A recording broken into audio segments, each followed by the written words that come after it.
Chapter 1377. He called her by her name and did not address himself as such. Instead he addressed her as I. This surprised Chu Qingyan a little. She did not understand why he was suddenly showing her kindness. Furthermore, this kindness was based on his gaze, which made her uncomfortable. What do you mean? Chu Qingyan looked at him coldly. She held her sword in front of her, a common defensive posture. Peng Huang felt helpless. This person was still guarded against him, but her temper had always been like this. He should have gotten used to it long ago. He raised his eyebrows and chuckled. Qingyan, you also know the current situation in Sichuan. If you continue to stay by Xiaosu's side, you won't have a good ending. But if you leave Xiaosu, those people won't let you off. After all, you are the future consort of the King of England, so for your safety, you should seek greater protection. After he finished speaking, he saw her looking at him silently.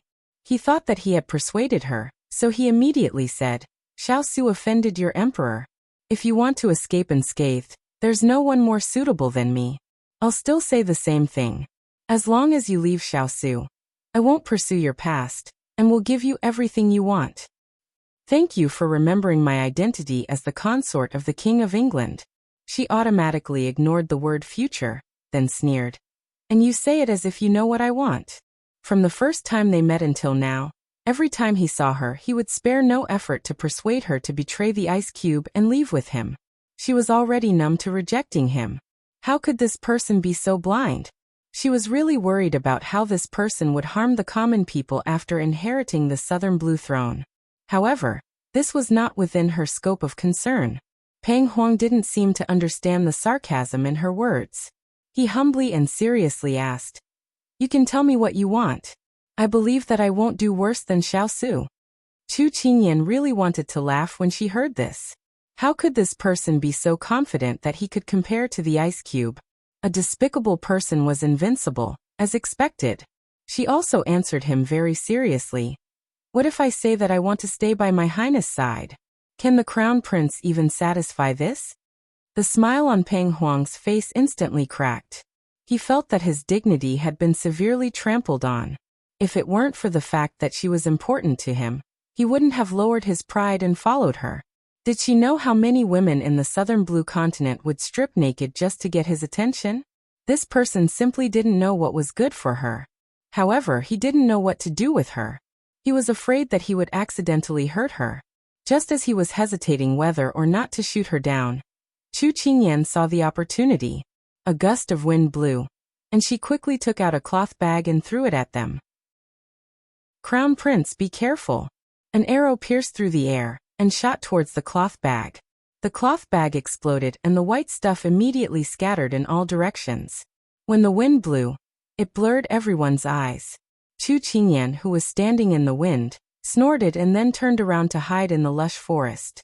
This was the flower she had bought from the inn's waiter before she left. It was to prepare for an emergency. She didn't think that it would really come in handy. She hoped that it would delay them and give her time to escape. Although her martial arts had improved, it was still difficult for two fists to fight against four hands. She didn't dare to be careless. Of the 36 stratagems, escaping was the best strategy. After the powder dissipated, Peng Huang's group was covered in flour from head to toe. They looked very miserable. Your Highness, the person ran away. Looking at the empty mountain path, Peng Huang wiped his face and sinisterly said, She couldn't have run far. Send out the signal, and have the others quickly search the mountain. Chu Qingyan, this time I came prepared. I don't believe that after I set up an inescapable net, you'll still be able to escape from my grasp. Chu Qingyan, who was using her qinggong to quickly shuttle through the mountain forest, suddenly sneezed. She rubbed her nose. Who was it that was speaking ill of her behind her back? She didn't have time to think about it, and continued on her way. However, she had underestimated the size of this mountain forest. After rushing for more than 2 hours, she still hadn't walked out of this large mountain range. She even got lost. Seeing that the sun was approaching the western mountains, she couldn't help but feel a little anxious. At this time, a tiger's roar came from the distance. A flock of birds flew with the wind. In this lush forest, it gave people a strange and eerie feeling. In the 5 years that she had stayed with Big Ice Cube, they had often entered the mountain forest to train. They knew that the more tranquil a place was, the more dangerous it was. Thinking of Pang Huang's group from before, she couldn't help but secretly curse. There really was a wolf in front and a tiger behind. It seemed like she wouldn't be able to leave this place tonight. She hoped that she wouldn't encounter any wild beasts and that she wouldn't be caught by Pang Huang's people. Just as she was preparing to find a place to hide and rest for the night, her ears twitched. There were dozens of people flying in her direction. She couldn't help but throw away her bag. These people were really like ghosts that wouldn't disperse. She once again flew forward. However, this time she found that there were people not only behind her, but also on her left and right. She frowned. Was she surrounded? There was no one in front of her, but she had a premonition that someone was waiting for her in front. Sure enough, when she rushed out of the lush forest, the view in front of her suddenly widened. She was at the edge of a cliff, and there was a tall and straight figure with his back facing her, as if he was admiring the sunset that was about to set in the west. Pang Huang, what do you want? Chu Qingyan didn't have the leisure to look at the beautiful golden light. Her tone was filled with anger. Pang Huang sighed. It was such a beautiful day, but she only cared about questioning and didn't know how to appreciate it. She had really let down his good intentions. He slowly turned around and looked at the young girl who was bathed in the sunset. His eyes were filled with flames. Come with me to the southern Blue Mountains. In your dreams. Chu Qingyan refused without thinking. These 2 words were very clean, not leaving him any face at all. Pang Huang's heart was filled with anger, but he didn't try to reason with her. Qingyan, what is so good about Xiao Su that you are this loyal to him? If he was sincere to you, you wouldn't have fallen into this kind of situation, right? You're wrong about one thing. What is it? I am not loyal to him, I am in love with him. Pang Huang was stunned. The person in front of him was not ashamed to admit her feelings for another person at all. This kind of firm and loyal appearance moved his heart even more than her beautiful face. This made him even more determined to obtain her. I wanted to ask you to come with me, but you kept rejecting me, so this prince can only use force. He spoke in a dignified manner, like he was innocent. Chu Qingyan pulled out her sword again. Then let's see if you have the skills. Even if she died, she wouldn't fall into his hands. The pursuers behind her closed in on her from 3 sides. Even the light of the setting sun couldn't warm up the cold sword tips. Perhaps she would die here today. It was a pity she couldn't see the big ice block's final side. At this time, the cry of an eagle came from the bottom of the cliff. Other than her, no one else noticed it. Chapter 1378. A flock of birds flew up in a panic from the bottom of the cliff, flying in the direction of the setting sun. Following this, wolf howls came from not far away. It was a bit more familiar than the wolf howls from before.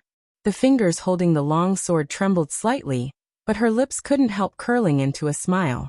It was filled with surprise, joy, emotion, complicated emotions, and excitement. Pang Huang did not understand why she could still smile at this time, but the smile under her beautiful face was as beautiful as a butterfly breaking out of its cocoon. It made him lose his mind and he even forgot to give the order. This was the time. Chu Qingyan did not pay attention to the opponent behind her. She raised her sword and stabbed in Pang Huang's direction. When the sword arrived in front of him, Pang Huang finally came back to his senses. He took a few steps back and suddenly remembered that there was a cliff behind him, so he immediately dodged to the side. Chu Qingyan had never thought that she would be able to take his life like this, and that was not her goal. She stepped onto a rock at the edge of the cliff, and turned to look at Pang Huang. As he cried out in surprise, she jumped forward without a care for her own safety. Qingyan. Pang Huang felt as if his heart had been grabbed by a pair of invisible hands, suffocating him to the point that he could not breathe. He immediately reached out to pull her over, but her clothes slipped past his palm. Like the mountain wind, he could not catch them at all. He subconsciously wanted to jump down with her, but was held back by the guards behind him, who were drenched in cold sweat from fright. Your Highness, you have to calm down. Don't do something stupid. Something stupid? That's right. Why would this Chu Qingyan do something stupid? He just wanted her to leave the Sichuan with him, So why would she rather jump off the cliff than leave with him? This fact was something that the proud Peng Huang could not accept. He threw off the subordinates holding him. After making it clear to them that he wouldn't jump down in a hot-headed manner, they wouldn't stare at him like this. He patted the creases on his clothes, and then looked down from the cliff. He could only see the clouds and mist that blocked his line of sight. Just now he remembered that she was like a fire butterfly transformed from a ball of fire. She plunged headfirst into the misty clouds, and then disappeared without a trace. For the first time in his life he felt helpless and bitter in his heart. Did such a fiery woman disappear from his life just like that? While the top of the cliff was silent, the bottom of the cliff was bustling with noise and excitement. Chu Qingyan was lying on her stomach among the black feathers. She poked the eagle's back and said sourly, "As the owner, I don't have enough to eat and wear, but you've put on so much weight. It's really infuriating to compare yourself to your pet." Little Hai, who was under her, flapped its wings in protest. If it wasn't full, how could it have the strength to look for her? If she had known earlier, she wouldn't have come to pick up her heartless master. At the same time, several of Xiao Hai's subordinates were also carrying Bai Yutong, snowflake cake, and glutinous rice ball towards them. The moment they saw her, they immediately started howling. If they weren't in midair, they would have jumped over and pounced on her. Then, they would run into her arms and act coquettishly, looking at the light in their eyes that couldn't be ignored, and hearing their low cries. Chu Qingyan's eyes couldn't help but turn red. During this period of hiding, she really missed them to death. The great change that day came so suddenly. She didn't dare to imagine whether Xiao Laiqi and the others could protect them. She missed them so much the whole way. Now that she saw them alive and kicking in front of her eyes, she felt like she was dreaming. Seeing her watery eyes, they thought something happened to her, and clamored to rush over. She saw the eagles trembling in fear and immediately shouted, "Lie down, don't move." Only then did Bai Yutong and the others obediently lie down on the eagle's back. They didn't dare to move, but their eyes were glued to her body, unable to leave for even a moment. She then threw a big smile at them, indicating that they should stay there obediently. At this time, Xiao Hai tilted its head and called out to her, as if asking her opinion on where to go. They had already been circling in the air for a while. Chu Qingyan looked down. There were brambles and thorns below, making it difficult to land. She changed her mind and looked at the few lying on the ground. In this forest, how many companions can you gather? Bai Yutong didn't answer, but used actions to prove everything. It sat up and howled to the sky. Just as its voice fell, wolf howls sounded one after another. In a moment, the whole forest was filled with wolf howls. Chu Qingyan grinned. As expected of her family's treasure, its summoning technique was so shocking. "Let's go and take revenge for your beloved master." Glutinous rice ball and snowflake cake immediately sat up, revealing their sharp fangs. Daring to bully their master, they didn't want to live anymore. Peng Huang stood silently at the edge of the cliff. He didn't make a sound, and his subordinates also didn't dare to make a sound. However, the quiet bottom of the cliff suddenly became noisy. There was the sound of something breaking through the air, as well as the cries of eagles and wolves. Following that, a gust of air rushed up to the sky. The wind and waves rushed to his cheeks. Peng Huang was so shocked that he couldn't help but take a few steps back. Right at this moment, a fiery red figure jumped out from the bottom of the cliff. Her black hair and snow-white skin were so dazzling. Other people were great rocks that rose with the wind in a day, soaring 90,000 miles in the sky. However, she was an eagle that soared high in the sky. Her domineering appearance was accompanied by a lethal pet. Chu Qingyan sat upright in the air and looked down at the frightened crowd. Her red lips curled up. "You didn't expect me to still be alive, right?" Compared to the shock of the others, Peng Huang heaved a sigh of relief.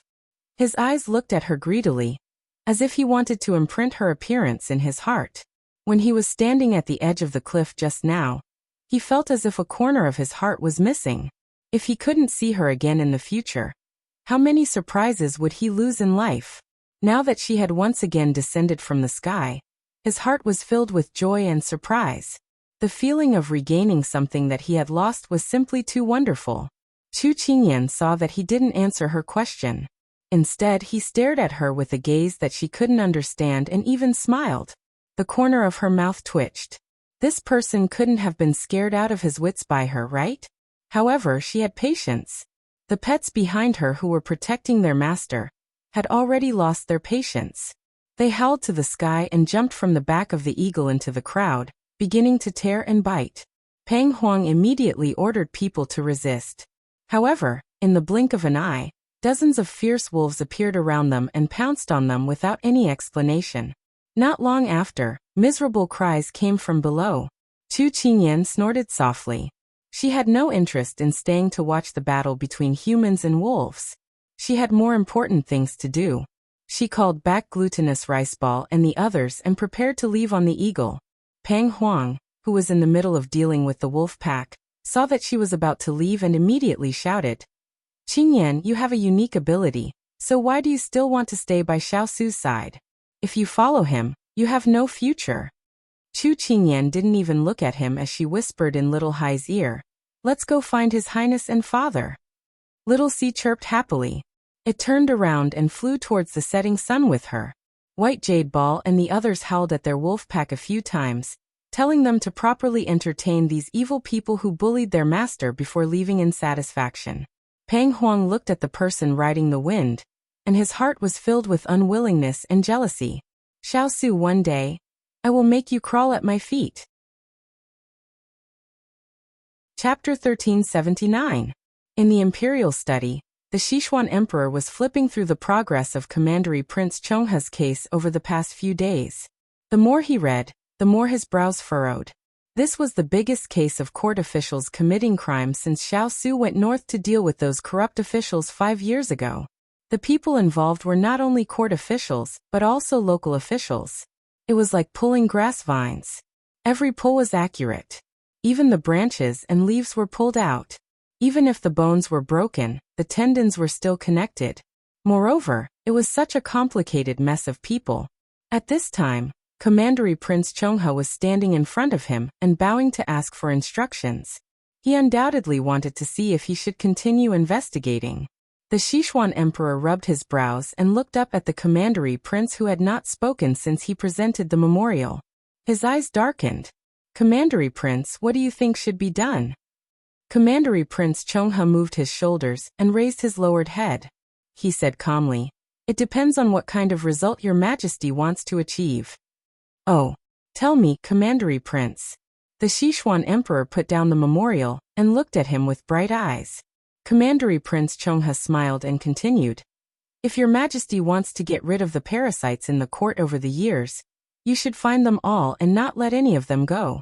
If your majesty wants to achieve a deterrent effect without implicating too many people, then you only need to remove the left and right prime ministers and deal with the others at your discretion. However, this old official knows what your majesty is worried about." The Sichuan emperor smiled. "Commandery Prince, have you guessed it?" Commandery Prince Chongha still smiled faintly. "The first method is bound to cause unrest in the court.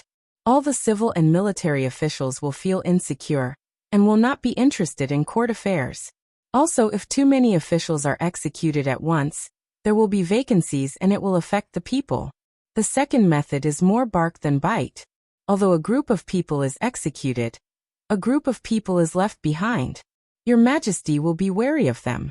Even if you use them in the future, you will not be so assured. Therefore, both methods have their pros and cons. Your majesty will find it difficult to choose." Sichuan emperor ordered someone to arrange a seat for Commandery Prince Chongha. Then he patted his thigh and sighed. "Commandery Prince is right. This is what Zhen is conflicted about." He raised his head to look at Commandery Prince Chongha. "Then which method does Commandery Prince think is more appropriate?" The Duke shook his head. "Even His Majesty can't decide. How can this old official understand?" The Sichuan emperor chuckled. He was still as sly as ever, not giving him any advice at all. However, he had already made up his mind. "If I want to clean up all the factions again, how confident are you, County King?" Commandery Prince Chongha was not surprised at all. From his swift and decisive actions a few days ago, he knew that the emperor had already made up his mind. "That depends on what kind of effect your majesty wants to achieve." Sichuan Emperor sneered in his heart. What a sly old man. Of course, we're going to uproot those who are disloyal. Including those who support the fourth prince?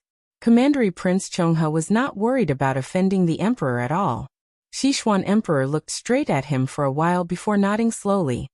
Including. If your majesty gives me your full support, this old official is 80% confident. Commandery Prince Chonghe looked down and replied. Good. Sichuan Emperor smiled.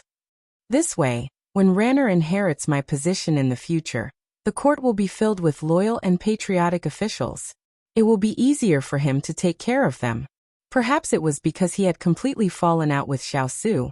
But Sichuan Emperor did not hide his approval of Xiao Ran and his decision to make him the crown prince in the future. Commandery Prince Chonghe's eyebrows twitched. He narrowed his eyes and disagreed. Your Majesty, this seems a little inappropriate.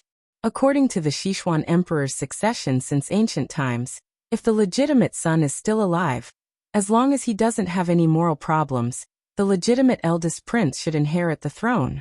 Commandery Prince Chonghe, are you trying to disagree with me? Sichuan Emperor stopped smiling and responded coldly. Commandery Prince Chonghe smiled. This old official doesn't dare. After all, honest advice is unpleasant to the ear. This old official is just speaking the truth. What a good truth. Sichuan Emperor snorted coldly and looked aggressive. If I depose Liang Yuan and appoint Consort you as the empress, then Ranner will be the legitimate son. Then it will be reasonable for him to be chosen as the crown prince. Your Majesty, you can't be so willful and rash. The empress has no moral problems. If you depose her so easily, I'm afraid it will be difficult to explain to the court and the people. Commandery Prince Chonghe's expression changed slightly, and could not help but advise. Sichuan Emperor heard this, and was about to reprimand him for his insubordination when eunuch Xiao hurried in with a guard. Your Majesty, this subordinate has important military intelligence to report. The guard knelt on the ground and said with a panicked expression. When Sichuan Emperor heard that it was military intelligence, he did not care about Commandery Prince Chonghe's rebellious words, and immediately said, Speak. When General Li was chasing after the King of England and his men, he discovered an army coming from the north. They appeared very suddenly, and were well trained and fully equipped. Each of them is an elite. Everyone present was stunned. Sichuan Emperor said angrily. How many people are there? Who is the leader? Why did you only discover it now? There are about 100,000 of them. I don't know what method they used to hide their tracks, but the spies only discovered them now. The leader is. The guard lowered his head and did not dare to say it out loud. Sichuan Emperor stood up and smashed the teacup on the table to the ground. Speak, who is it? He really raised a bunch of good-for-nothings. They had already attacked, but they only discovered it now. If they had been any later, the enemy would have attacked the capital. The guard did not dare to hide anything. It's a man named Feng Lu. He used to be the personal guard of the King of England. Later, he was promoted to deputy general because of his meritorious service. Sichuan Emperor's body could not help but sway. He supported himself on the table while eunuch Xiao was worried. He said angrily. He really rebelled. He really dared to rebel. As he spoke, he looked angrily at Commandery Prince Chonghe, who was standing to the side. Look, this is the eldest legitimate prince that you said has no moral problems. He has already led his troops to rebel against my world. Commandery Prince Chonghe closed his eyes and sighed heavily. Seeing that Sichuan Emperor had smashed everything in the imperial study, eunuch Xiao immediately escorted Commandery Prince Chonghe out of the hall to prevent innocent people from being hurt. Commandery Prince Chonghe and eunuch Xiao stood outside the hall and listened to the noise coming from inside. Both of them looked at each other and smiled bitterly. Eunuch Xiao, you have been with His Majesty for 40 to 50 years. When have you ever seen him so panicked? Commandery Prince Chonghe said softly. Eunuch Xiao shook his head. Never. Actually, you can't blame that child, Suer. All of this is His Majesty's own sin. Commandery Prince Chonghe shook his head and turned to leave. Eunuch Xiao watched the old figure slowly disappear into the distance. Bitterness filled his heart. He had been with His Majesty since he was young. He had witnessed His Majesty go from a prince to the crown prince, and then to the prosperous emperor he was today. He knew that His Majesty was not so cruel and merciless in the beginning. However, as time passed and he experienced so much, his mentality changed. The more he obtained, the more reluctant he was to let go. That was why he was in this situation today. However, regardless of whether the road ahead was flourishing or full of ruins, he would continue to accompany His Majesty. Chapter 1380. After venting his anger, the Sichuan emperor still felt that the anger in his heart had not subsided. However, he no longer had the strength to smash anything.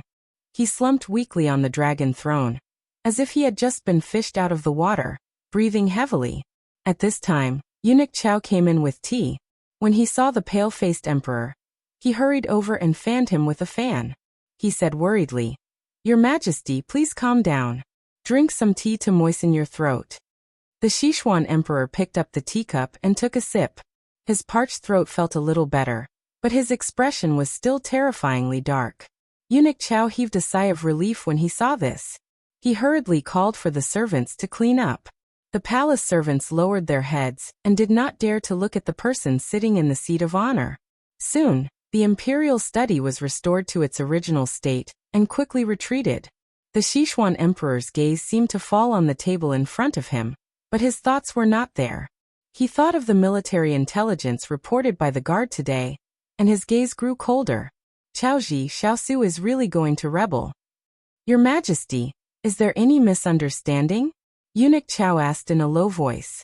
The Sichuan emperor slammed the teacup on the table and said angrily, "Misunderstanding? He raised an army of 100,000 without permission. How can this be a misunderstanding? If I had not forced him to take action, this army of 100,000 would have attacked the capital and put a knife to my neck." Eunuch Xiao immediately shut up.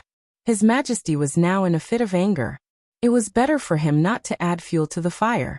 Otherwise, the more he said, the more mistakes he would make. I have indeed raised an ingrate. If I had known that he would do this, I would have let him die on the battlefield.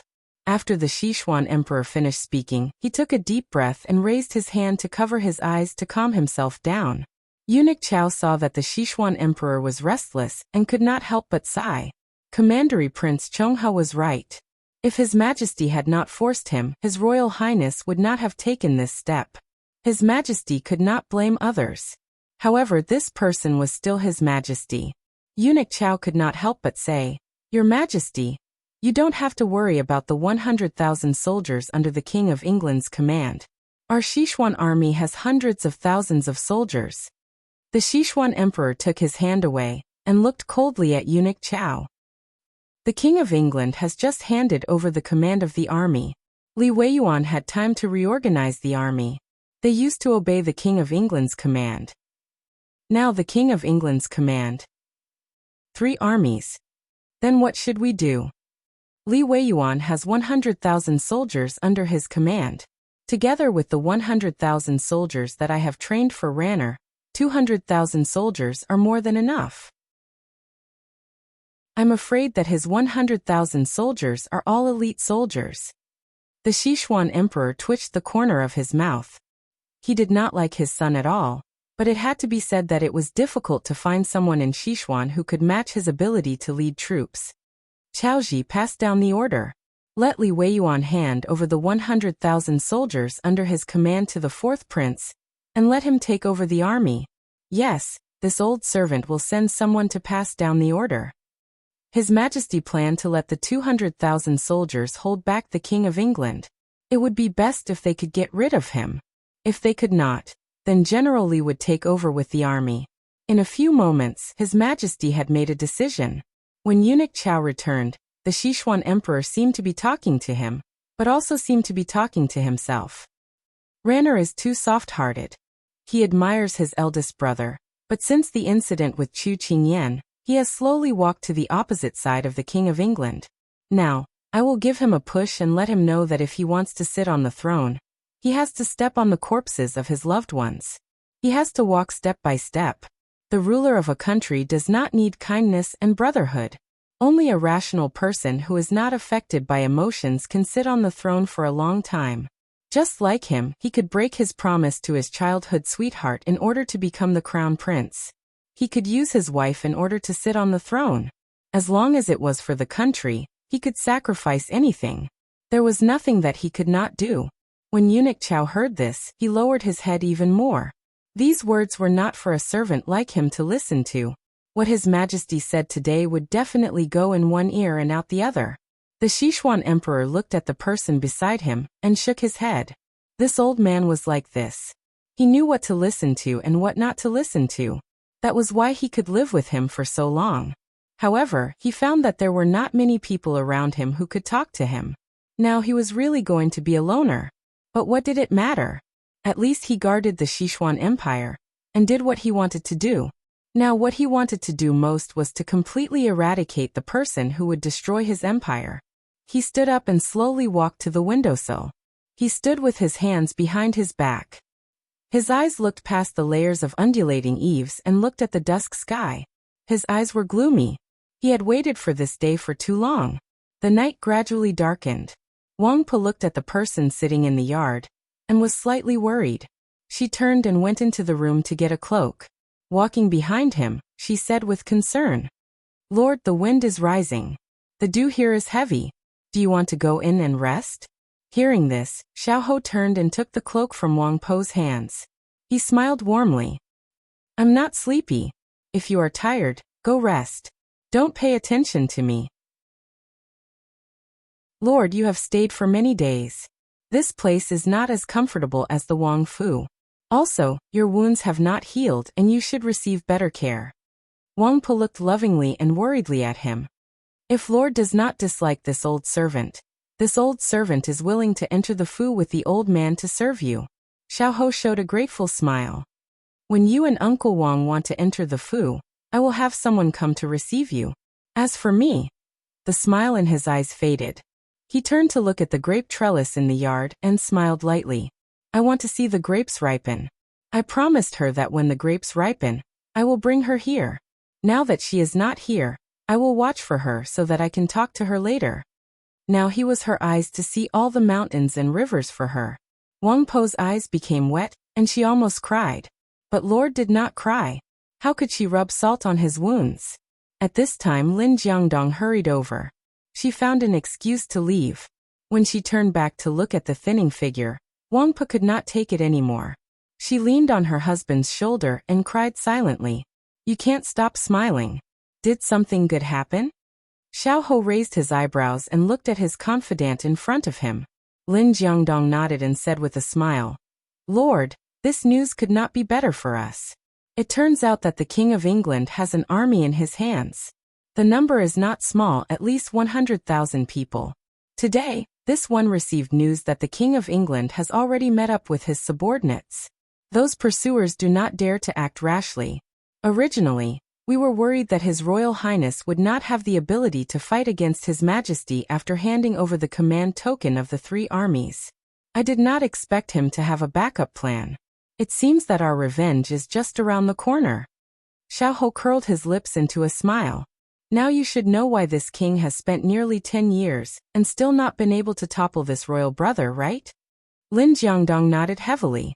It was not that their lord was too weak, but that His Highness was too strong. He took 1 step and looked at 3 steps. No matter what he did, he had a way out. It was simply too terrifying. Fortunately, they were no longer enemies now. Chapter 1381. Although it was a happy thing to have one less strong opponent, the current situation in front of them was still a bit tricky. Lin Jiangdong regained his serious face and reported the rest of the information he had gathered. "Lord, we can't be happy too early. His Majesty has sent Xiao Ran to lead 200,000 soldiers to deal with the King of England. As long as they are given some time to reorganize the 3 armies, hundreds of thousands of soldiers will be sent to deal with the King of England. I'm afraid that even if the King of England is brave and skilled in battle, he won't be able to win." Xiao was not anxious at all.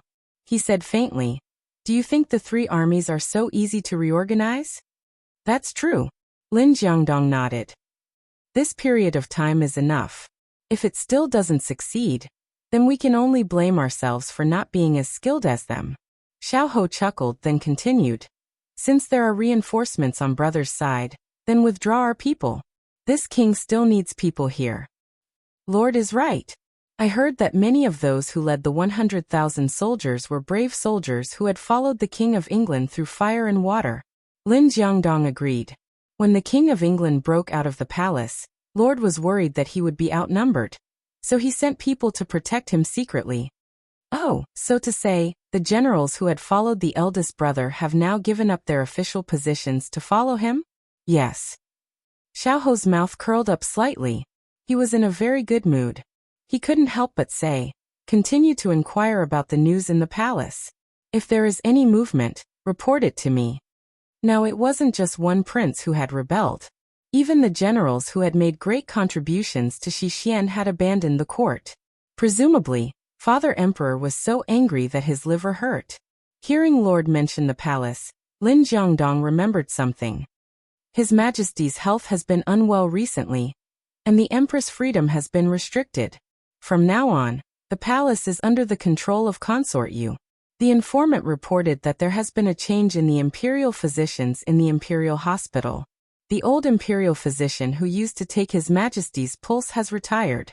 This matter sounded unimportant. Xiao quietly pondered for a while, then raised his eyebrows.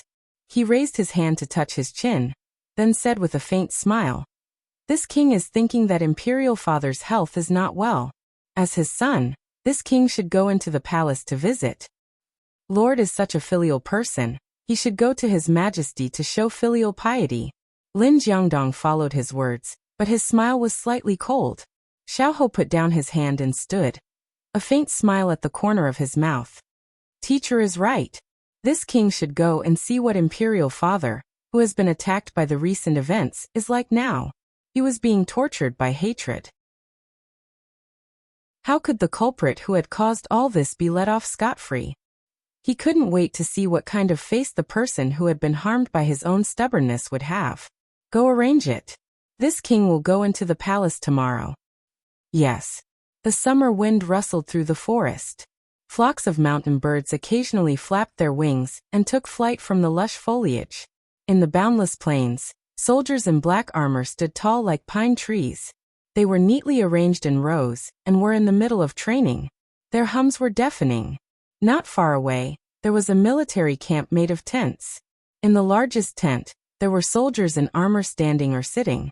At this time, they were looking seriously at the person sitting on the main seat. If the officials who had experienced any of the wars in the past 10 years were here, they would find that the famous generals of Xixian were all gathered here. Just by sitting there silently, the might of tigers and wolves on their bodies made one's legs tremble involuntarily. They had risked their lives for Sichuan, fought against foreign forces, and stabilized the country. Even if they had outstanding military achievements, they did not show a trace of complacency. They were still in awe of the battle uniform they wore. This was the army of tigers and wolves led by Xiao. They were not arrogant in victory or discouraged in defeat. They had once caused the surrounding countries to tremble in fear, and no one dared to challenge their bottom line. At this time, Xiao had his back to the crowd. He held a pen in one hand and drew on the map. Right now we are in this position. The army led by Xiao Ran is 120 li away from us in Li City. Right now, they are not a threat to us. You should lead the soldiers to rest for a few days. We can make plans later. Gao Hao could not sit still when he heard this. Your Highness, at this time, we should strike first to gain the initiative. Master's arrangements are naturally reasonable. Moreover, you have been rushing here day and night from Fuli Mountain, so the soldiers must be very tired. Only after resting will they have the energy to fight. If you want to take revenge for Master, there is plenty of time. Kuo Ling raised his hand to calm Gao Hao and analyzed the situation with him. When everyone heard this, they felt that it was very reasonable. From Fuli Mountain range to here, it would normally take at least a month, but they did not dare delay. They were afraid that something would happen to the general, so they cut the time in half. When they met up with the general, although their spirits were high, their bodies were already exhausted.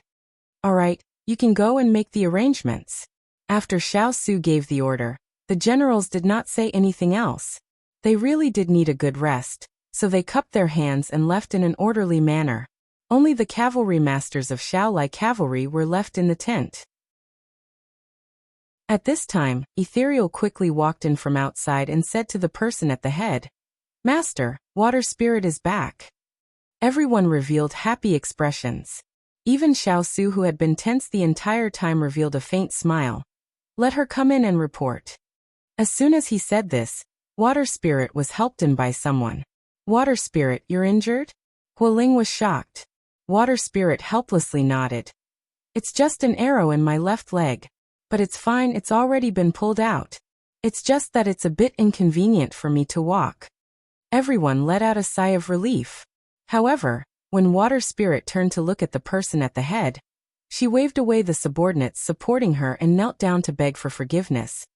"Master, this subordinate did not follow the plan to receive the young princess.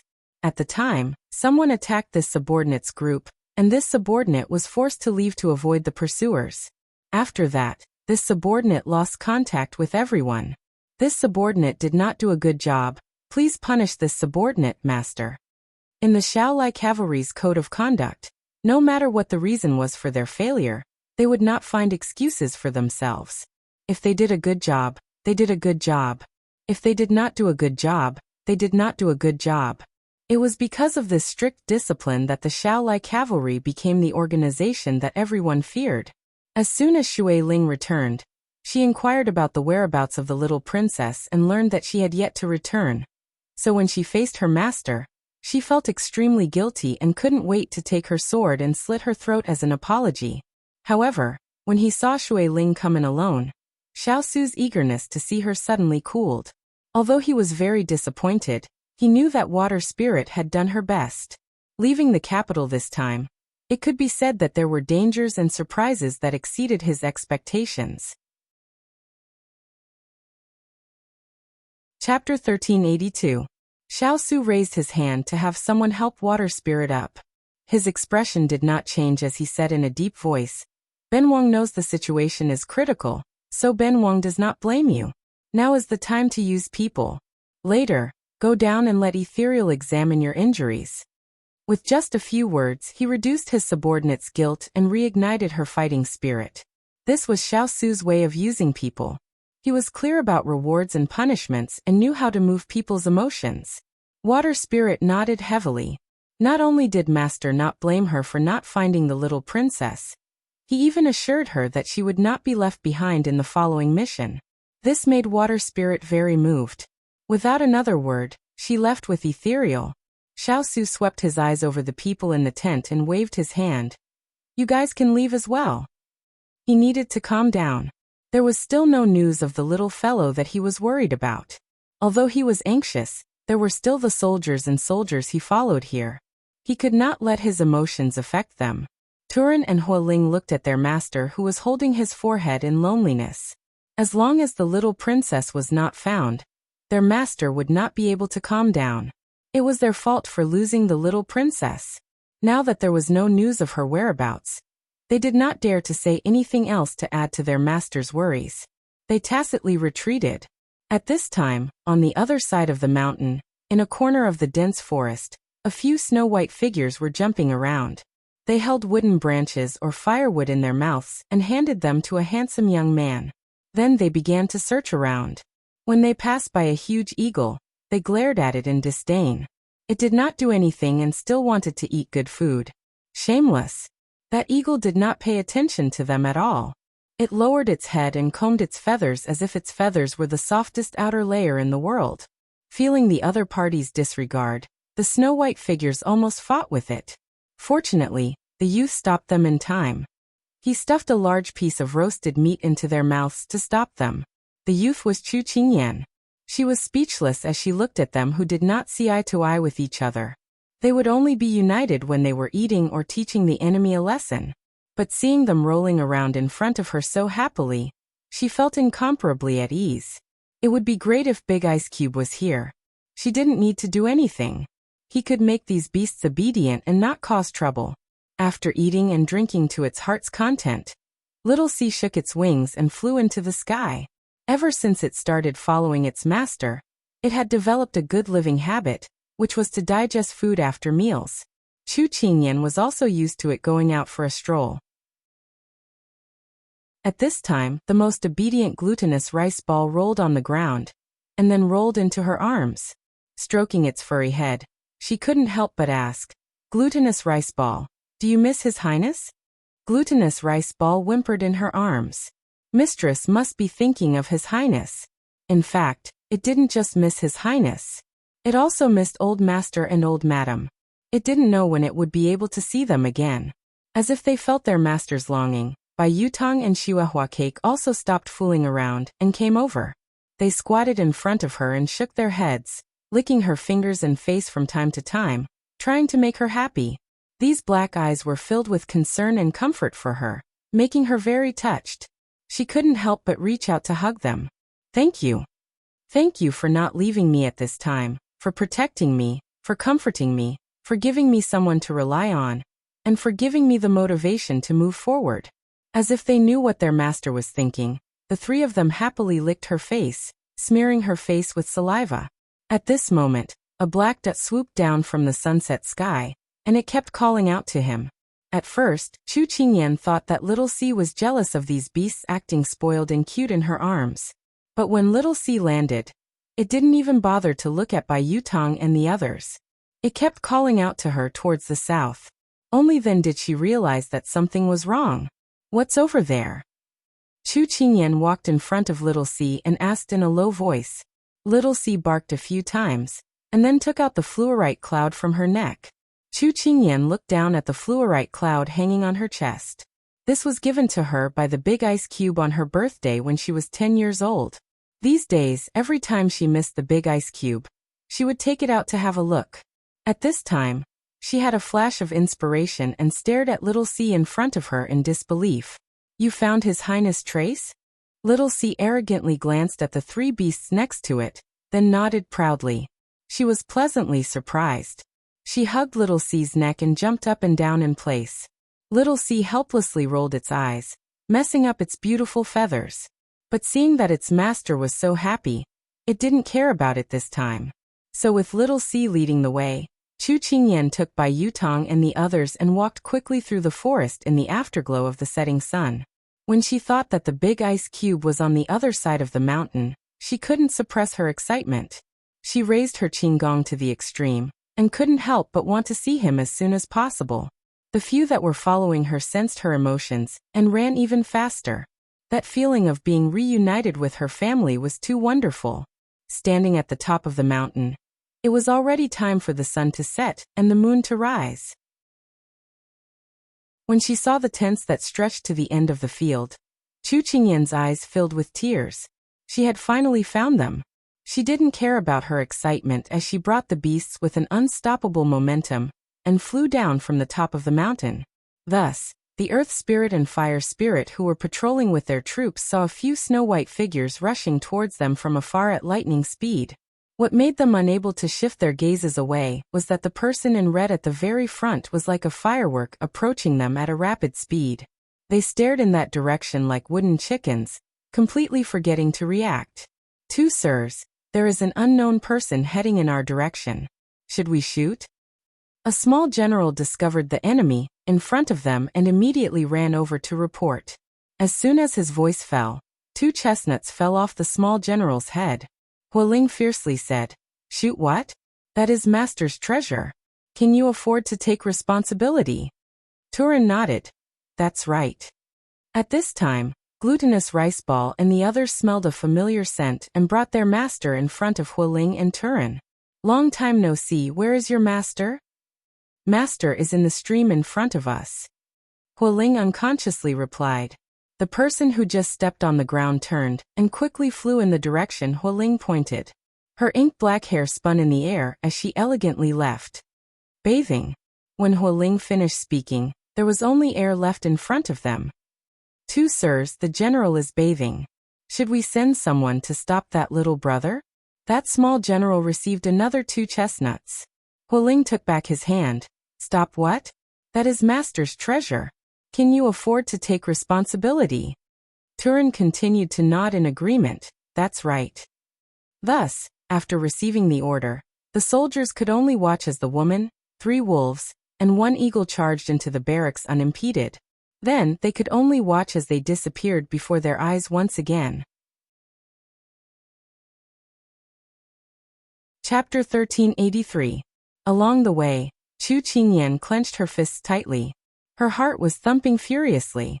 She was about to see the person she was thinking about. How could she not be excited? Little Master must want to give him a pleasant surprise. The others beside her seemed to know what she was thinking.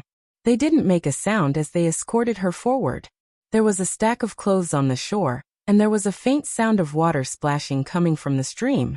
At this moment, Xiao was standing in the middle of the stream. His upper body was naked, and he was raising his hand to scrub his chest. In the past few days, he hadn't had a good bath. Now that the situation was still stable, he had time to clean up.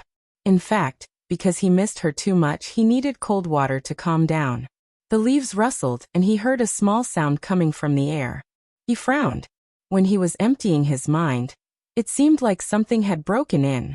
What kind of guards were Hualing and the others? His sharp eyes looked around the forest and finally locked onto a direction. There was a leaf floating on the water's surface that reached his waist. Xiao casually pinched it between his 2 fingers and was about to make a move after questioning it. A slender figure appeared in his field of vision. Under the shadows of the trees, he couldn't see her face clearly, but that familiar feeling that made his blood boil made him stunned. At the same time, 3 snow wolves that were as tall as a person's waist emerged from the grass and stood beside the person. The annoying and familiar cry of the eagle sounded in his ears again. He suddenly opened his eyes wide and stared in disbelief at the figure that suddenly appeared. He couldn't take his eyes off of her. He didn't know when the leaf in his hand had been taken away by the stream. At this moment, he was afraid that everything was just a dream or an illusion. He didn't dare move. He was afraid that if he moved, that person would disappear. Chu Qingyan stood under the tree's shadow, not daring to take a step forward. She came in a hurry and didn't know that her big ice cube was bathing here. If she knew earlier, she wouldn't have run over. But she had been standing here for a while, so why was he still standing in the water without moving? Could it be that he didn't recognize her? Although she was wearing men's clothes, Big Ice Cube had seen her in this disguise before. It was impossible for him to not recognize her. Then why didn't he react at all? Previously, due to her shyness, she didn't dare to look at him. Now that she had waited for a while, the blush on her face faded slightly, and she mustered up the courage to look at him. Under the moonlight, in the sparkling stream, there was a tall and handsome man. His hair was as black as ink, and his facial features were deep and handsome. He had a natural charm, and a drop of water dripped from his chin, along his neck, and to his chest. His abs were even sexier than a bodybuilder's. Under the moonlight, his entire body was like an undulating snowy mountain, making people want to nosebleed. Her face flushed red from the careless glance just now, and she was once again in a hubbub. She originally wanted to return to the tent to wait for him after greeting him, but now she didn't want to do that anymore. With a tap of her foot, she flew towards him like an arrow. Xiao was still breathing softly, not daring to approach her. He didn't dare to open his eyes, afraid that she would disappear in an instant. However, he didn't expect that she would suddenly move. Like a ray of red light, she bloomed brilliantly in front of his eyes. Damn it, she seemed to have used too much strength. She originally wanted to jump in front of him, but now she threw herself onto him. The corner of her mouth twitched. Forget it, let's just make the best of it. Xiao didn't know the fierce struggle in her heart. He instinctively opened his arms and caught her. Because of the inertia, he took 2 steps back before he could stand still. The soft and real feeling in his arms impacted his heart. So he wasn't dreaming. The little fellow had really returned to his side. However, before his thoughts could fade, the person in his arms raised her head and held his face without saying a word, sending her fragrant lips forward. The warm and soft lips carried a fragrance that attacked his nerve endings. The wet and slippery little tongue pushed open his teeth, and then rampaged in his domain with an impatience that couldn't be ignored. He was only absent-minded for a moment. Although he was surprised by the little fellow's actions, How could he let the beauty down when she was so proactive? He tightened his hands and pulled her into his arms. Kissing her lips, he took the initiative and attacked fiercely. The situation immediately became one-sided. Chu Qingyan didn't care at all. Instead, she did her best to cooperate with him, and their lips and tongues danced together. The two of them had a tacit understanding and couldn't restrain their emotions. She reached out and hugged his neck. Because of her height, she raised her head to bear his attack. Her neck began to ache, and she couldn't help but borrow the buoyancy of the water to spread her legs and hang them around his waist. For a moment, she seemed to feel that his movements were sluggish, but a moment later, he held her but with one hand. His heat penetrated through the soaked-thin clothes. She didn't have time to be startled. The deep kiss swept through like a storm, as if he wanted to tear her apart and eat her up, not giving her the slightest bit of time to breathe. The gurgling flowing stream, with a gentle touch, passed by the two of them, shaking the light all over their bodies. Between heaven and earth, it formed a scene of its own. However, the two of them, who were tightly pressed against each other, as if they were exquisitely carved by the heavens, were even more dazzling and beautiful than this natural scenery. It was picturesque, and nothing could be more beautiful. The world was quiet, and there were only the two of them.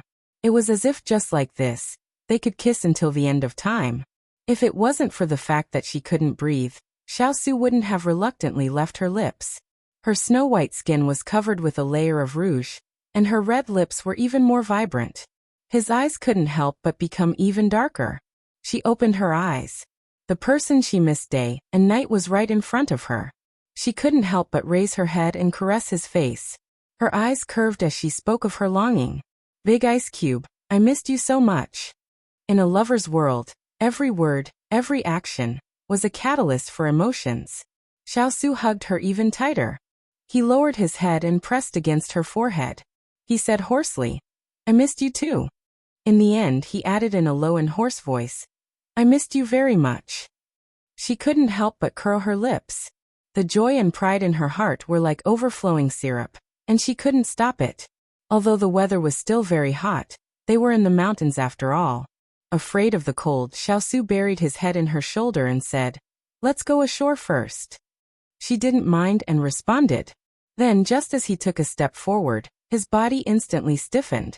However, he quickly adjusted himself and continued to walk towards the shore. Chu Qingyan's face was already red as she buried herself in his embrace. When the two of them were dancing just now, she did not notice the changes in his body. However, now that the two of them were in such silence, how could he hide the changes in his body from her? The two of them were drenched from head to toe. Their summer clothes were thin, and they clung tightly to each other, as if there was no obstruction. She raised her head and looked into the pair of fiery black eyes that were restraining themselves. Her heart was moved, and the thought that flashed through her mind just now became even more firm.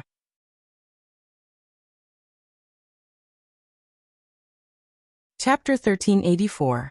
Why didn't you make a sound when I was standing under the tree for so long? She remembered this matter and couldn't help but poke him and ask in dissatisfaction, causing her to be bitten twice by mosquitoes. Xiao laughed softly. I thought I saw an illusion again, it's my fault. Although he said it with a smile, she could clearly feel his deep longing for her from the joy in his words. She couldn't help but hug him and scold him softly with a choked voice. Idiot, I forgive you. Xiao smiled and didn't say anything, but his arms hugged her even tighter. When they reached the shore, he jumped up and landed on the ground, putting her down. He raised his hand and the clean clothes on the ground flew to him. With a flip of his hand, the clothes were draped over her body. The mountain wind is cold. Chu Qingyan looked down and saw that her entire body was wrapped tightly by him. In contrast, he was wet and standing in front of her with only a pair of trousers. She felt that it was funny and warm. However, she smiled mischievously and reached out to hug him. Her cheek rubbed against his chest and she smiled coquettishly at him. Big Ice Cube, why are you so hot? He didn't think that the little fellow would suddenly come close to him, especially after those words came out of her cherry mouth. He raised his hands to hold her shoulders and lightly pecked her lips, suppressing his desire to crush her into his body. He only lightly touched her lips and left. for fear that he wouldn't be able to control himself and take her. Be good, we have to go back. Going back was just an excuse. The most important thing was to calm the fire in his body. She could hear the pain he was suppressing and knew that he didn't want to touch her before they got married because he respected her. She was very touched by his intentions. But she was born in the modern era and only knew that since she had already decided that the other party would be her life partner, then there was no difference whether it was a step earlier or a step later. Xiao didn't think that the moment he finished speaking, the person in front of him would come even closer. Her expression was tender and beautiful, every frown and smile, and her eyes were full of hidden feelings. Big Ice Cube, I want to ask for a gift in advance. She gently blinked at him. What? He didn't understand. His entire being was captivated by her enchanting gaze. Just as he was in a daze, she had already thrown herself at him with open arms. This time the distance was very close. He was caught off guard and was thrown onto the grassy ground. She pressed down on his body, and the loose robe that had been wrapped around them earlier spread out, covering both of them. With the cushioning effect of the grass, he did not feel any pain from the fall. His entire focus was on the person in front of him. He panted lightly, then rubbed her head lovingly. Stop fooling around. If you want to punish me, you can punish me when we get back. He thought that she was making trouble for him because he didn't recognize her before. Chu Qingyan snorted softly. Her hands wandered around his body. She sighed at how good his skin was and how lucky she was. Ian, he called out to her anxiously, his voice hoarse and heavy. Her hands were grabbed by him, but Chu Qingyan did not show any dissatisfaction. Instead, she raised her delicate little face and declared to him in a tone that brooked no argument. Tonight, I'm going to make you mine. When have I not? He blurted out, but his eyes widened in shock, as if he just understood what she meant. However, at this moment, the person who had finished her declaration lowered her head and bit down on his collarbone, leaving an ambiguous bite mark and a pool of sparkling saliva. The tingling sensation could not be compared to the injuries he had received on the battlefield, but it made his thoughts stop for Sui. Ian you. The person who had just bitten him looked at his astonished gaze with sparkling eyes. She pretended to be fierce and said to him, Big Ice Cube, if you continue to dawdle, this lady will make it so that you won't be able to eat for the rest of your life. As she said that, she angrily bit down on his lips. What a blockhead. Actually, her face was already burning hot. This was the first time in her life that she had forced herself on someone, so she was a bit embarrassed. But the road ahead was treacherous, and she didn't know what unknown dangers would appear. She didn't want to think about the future, she wanted to live in the present. Drink in the morning, and enjoy the love in the morning. She didn't want to leave any regrets in the future. Xiao tilted his head and avoided her sharp teeth. He looked back at her with a heavy gaze. When she was about to bite him again, his thin lips parted slightly. You've thought it through? If she didn't understand him, she would have been deceived by his appearance. She looked into the little flame in his eyes and her hands seemed to be able to move again. She raised her hand to hug his neck and suddenly said with a smile, Since your highness has asked so sincerely, then this concubine will seriously invite you again. With the sky as the blanket and the earth as the bed, how about it? All right, since the princess consort has invited, how can this prince dare to not accept? His gentle and seductive voice brushed past her ear, causing her whole body to tremble and her face to blush to the roots of her ears. However, she was very satisfied with his enlightenment. Just as she was about to proceed to the next step, he suddenly sat up from the ground and pulled her into his embrace. Then he stood up and quickly rushed into the depths of the forest. In a few breaths, Xiao was already sitting on a thick tree trunk that was as wide as an arm, and she was sitting in his embrace. She looked around and was a bit surprised. How did you find such an excellent place? It seemed to be the size of a small bed. However, her chest suddenly felt cold, and the clothes on her body disappeared. She blinked and forgot to react. Xiao waved his hand, and the two's clothes hung on the tree branches. The large robes fell down like a bed curtain, completely covering the two of them. Although this ancient tree was lush, the two of them were at the top, and the outside of the forest was heavily guarded. Without his orders, no one dared to step in. However, he only wanted her to belong to him. Even the birds in the mountains did not want them to take a second look at her. The leaves were dense and only the moonlight shone in. But when the clothes were taken off, the light was replaced by the stars on her neck. Xiao reached out to take the fluorite cloud and casually placed it in a hole to the side. In this small world, it was as bright as day. His gaze swept across her milk-like skin, and the sparks in his inky eyes gradually ignited. I didn't think it would be used at this time. After he finished speaking, he leaned over and covered her. His long hand scooped her into his embrace, and there was almost no gap between them. She wanted to say something, but he had already blocked all her words. The light shone through the high and low covering clothes and reflected their overlapping figures on top of each other, moving up and down ambiguously. He could faintly hear a soft and charming voice protesting with dissatisfaction. I want to be on top. Okay. Then there were all kinds of indescribable sounds and images. Under the tall tree, by Yutong, snowflake cake, and glutinous rice ball each occupied a position. Their eyes were like torches and they were vigilant, guarding their master. And in the sky, Xiao narrowed his eyes and looked around, not letting any suspicious creatures go. Tonight, they wouldn't let anyone or anything disturb their master and his highness. Chapter 1385. When he gave her the stars, he only wanted to light up her future path. He didn't expect that it would light up their future together. At that time, he never thought that his life with this little fellow would be intertwined, and he didn't want to separate. Just like when he wanted to send her away, his side was like a tiger's den. He never thought that he would have the time and ability to protect her until she reached marriageable age. It was just that she was much braver than he thought, and much more determined. Once she grabbed his hand, she was never willing to let go. As for his shaky thoughts, they were completely crushed by her sincere and dependent eyes. Now he was very glad that he didn't push her away at that time. He let her peacefully grow in his world, and in the end, she took over his entire heart. At this time he touched her face, sucked on her bright red lips, and gave the final blow to the two of them. The delicate person finally couldn't take it anymore and fainted. He lay on top of her for a moment, and the air was filled with an ambiguous atmosphere. He hooked his lips, got up and kissed her lips.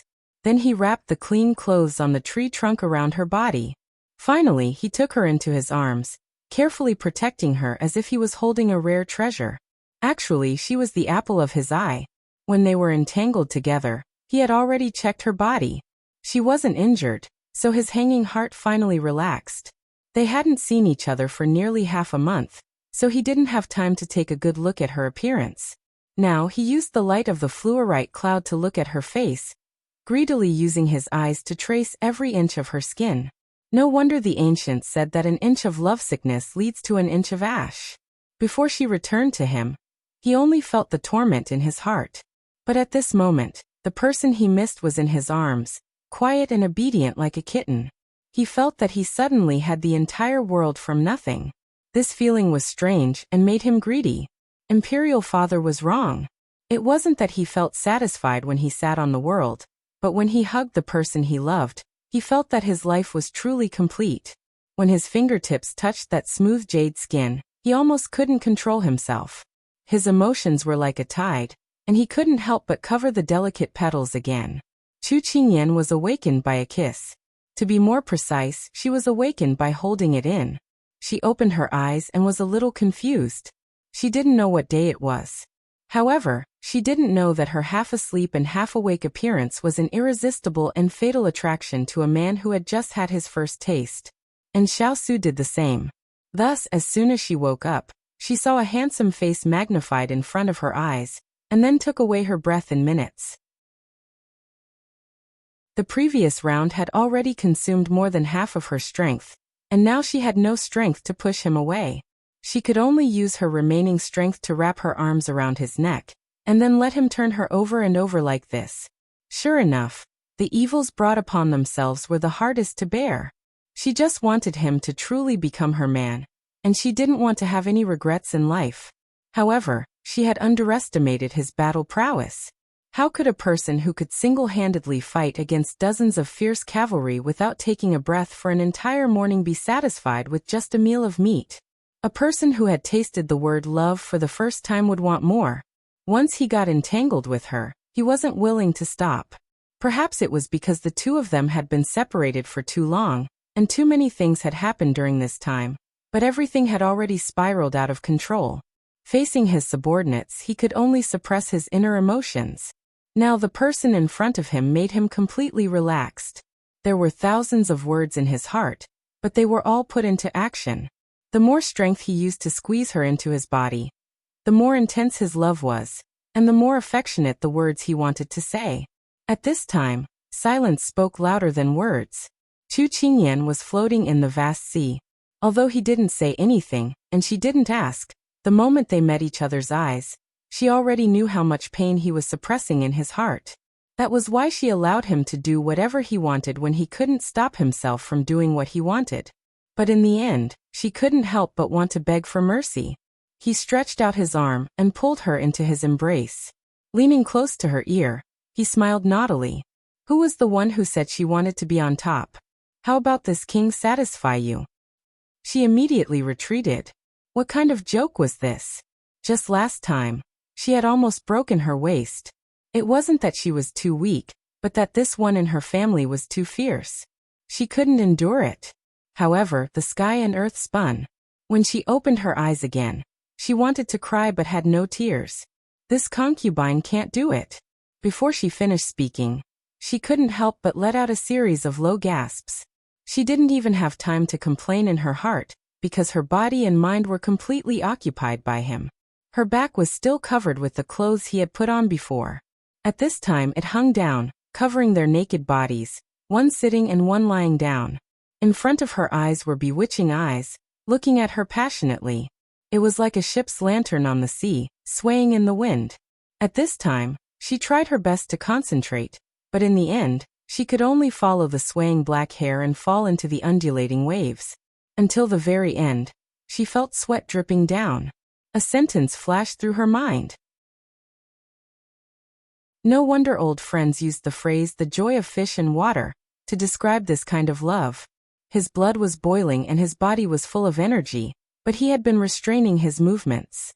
The little fellow was like a delicate flower that needed to be carefully protected and treated with gentleness. A night of fragrant wind messing up the branches, 5 slender fingers reaching the ends of her hair. Low eyebrows and gentle smiles, little sparks burning in his eyes.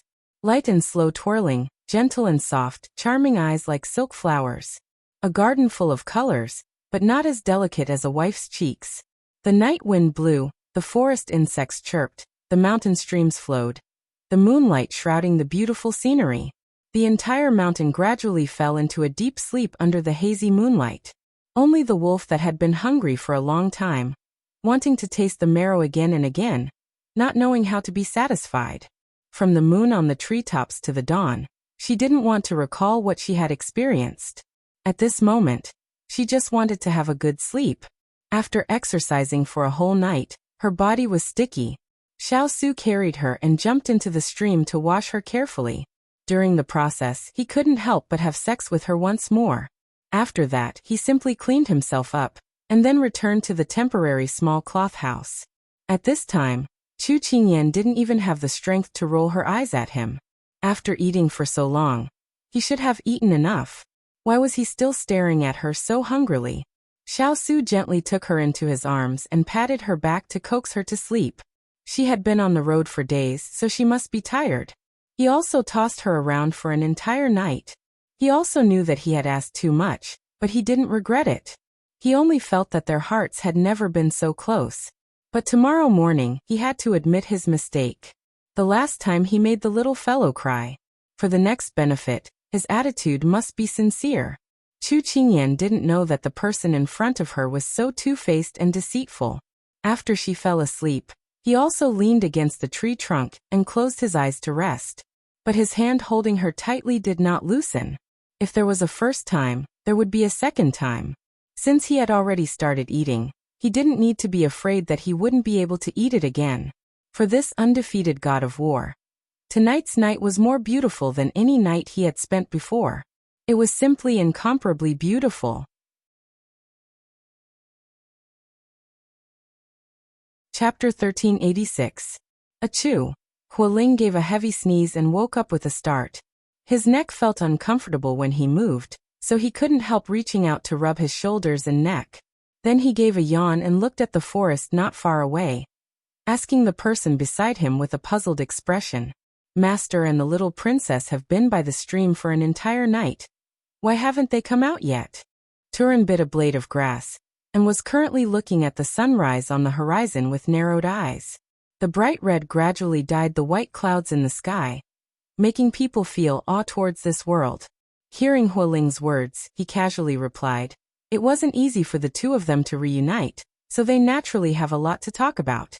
Why are you worrying so much for? If you have the time, why don't you go and check on the soldiers' training?" Hualing gave a soft snort, saying it like he was the only one curious. "Then what are you doing here with me? Aren't you the same as me?" Turin lightly looked at him. "I'm watching the sunrise." Only a ghost would believe you. When did this person understand such poetic things? Hualing gave a snort. Before Turin's chestnut fell, he suddenly opened his eyes wide and pointed forward for Turin to see. "Isn't that Bai Yutong? What is it doing?" Turin looked in the direction Hualing was pointing and saw Bai Yutong sniffing here and there. Then it looked in a direction and ran over while snorting. The two of them looked at each other. Wasn't that the tent their master was living in? While they were feeling suspicious, Bai Yutong had already come out of the tent with a stack of clothes on its head. At this time, Bai Yutong seemed to feel their gazes on it. It turned its head to look at the two of them, and gave a whimper. Then it quickly went back the way it came. At this time, the small general ran over and said while panting, "Lord's tent has been stolen. Should this general chase after the thief?" There were witnesses and evidence, so the two sirs wouldn't reward him with chestnuts, right? However, the two sirs ignored him. Hualing rubbed his chin and said with a bit of surprise, "Just now, I seem to have seen the grievance in Bai Yutong's eyes, as if it was complaining. This is the first time I've seen it like this. It's really fresh. Could it be that my eyes are playing tricks on me?" "No, you are not alone," Turin said calmly. As a result, the general was once again left out in the cold. The morning dew in the mountain forest was heavy, and the wind blowing was also cold.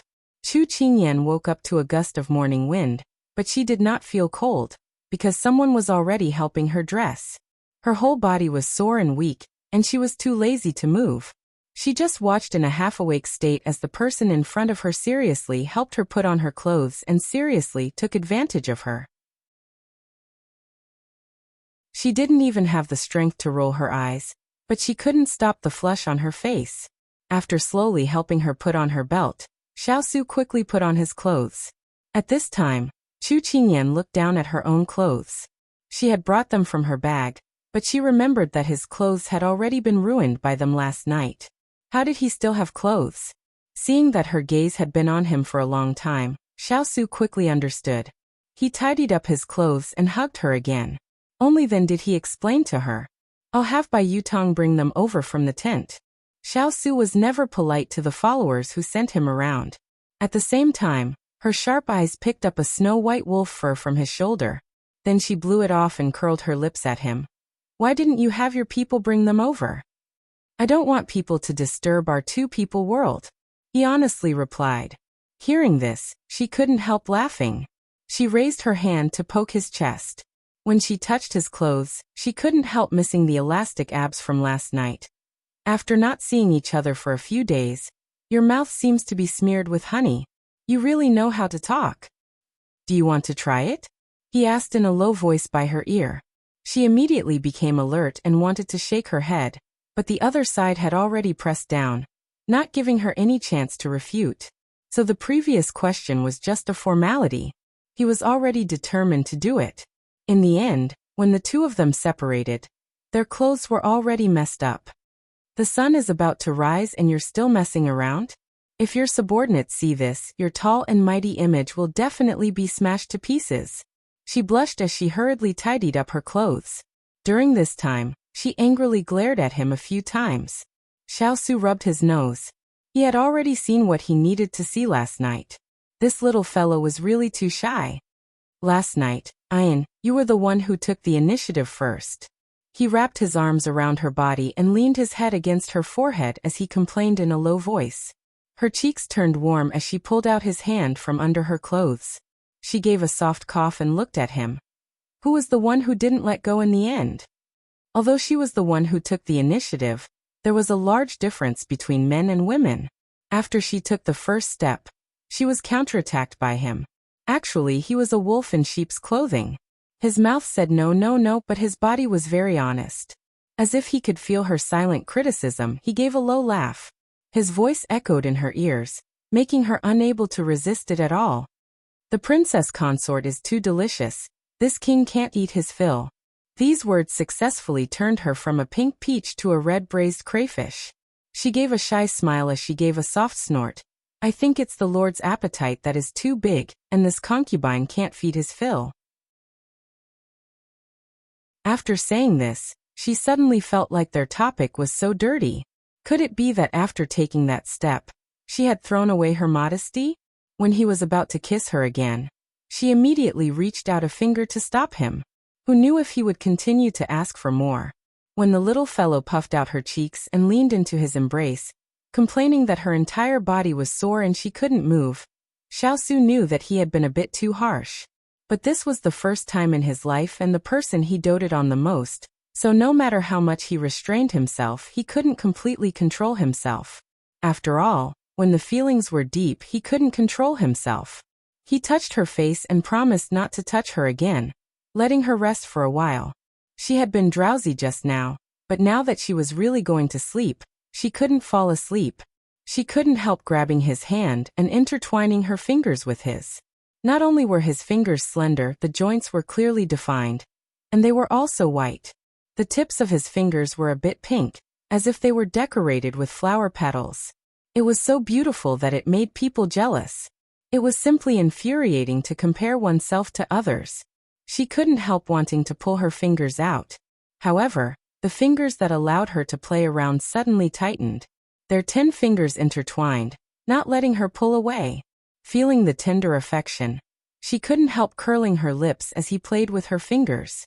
Pressing her cheek against his chest, she remembered that under the illumination of the fluorite cloud last night, she saw a few more scars on his body. She couldn't help but ask softly, Big Ice Cube, tell me, how did you get through this period of time? How did you get through it without me? And then, cough cough, at everyone's request, I specially added 2 more bowls of sugar. Please kindly accept it. Chapter 1387. Chu Qingyan's mind immediately became alert as she listened to Big Ice Cube's narration of what had happened in the Imperial Palace. She listened to him with a cold expression before speaking again. So this time, your Imperial father really spared no effort in trying to kill you. When she said this, her entire body trembled uncontrollably. It was hard for her to imagine what it would be like for a father to force his own son to drink poison. It was also hard for her to understand how it felt to be forced to die by one's own father. However, she could feel the fear and panic in her heart. She hugged his waist tightly, feeling both angry and fearful. Xiao did not continue speaking. He hugged her trembling body back and said in a half-joking, half-pitiful tone, What are you afraid of? Aren't I standing in front of you perfectly fine? Besides, I'm fine as the person involved. She sniffled and said in a low voice, No, in the end, she could not help but cry. Hearing her suppressed sobs, Xiao panicked and pulled her out of his embrace in a fluster. Looking at her watery eyes that could not stop crying, he felt like his heart was about to shatter. It was even worse than when he heard that Imperial father wanted him to drink the poisoned wine. All right, don't cry. He clumsily raised his hand to wipe the tears from her face. It was said that women were made of water. Indeed, it was true. Those tears were like a stream that could not be wiped away. Xiaosu's heart ached.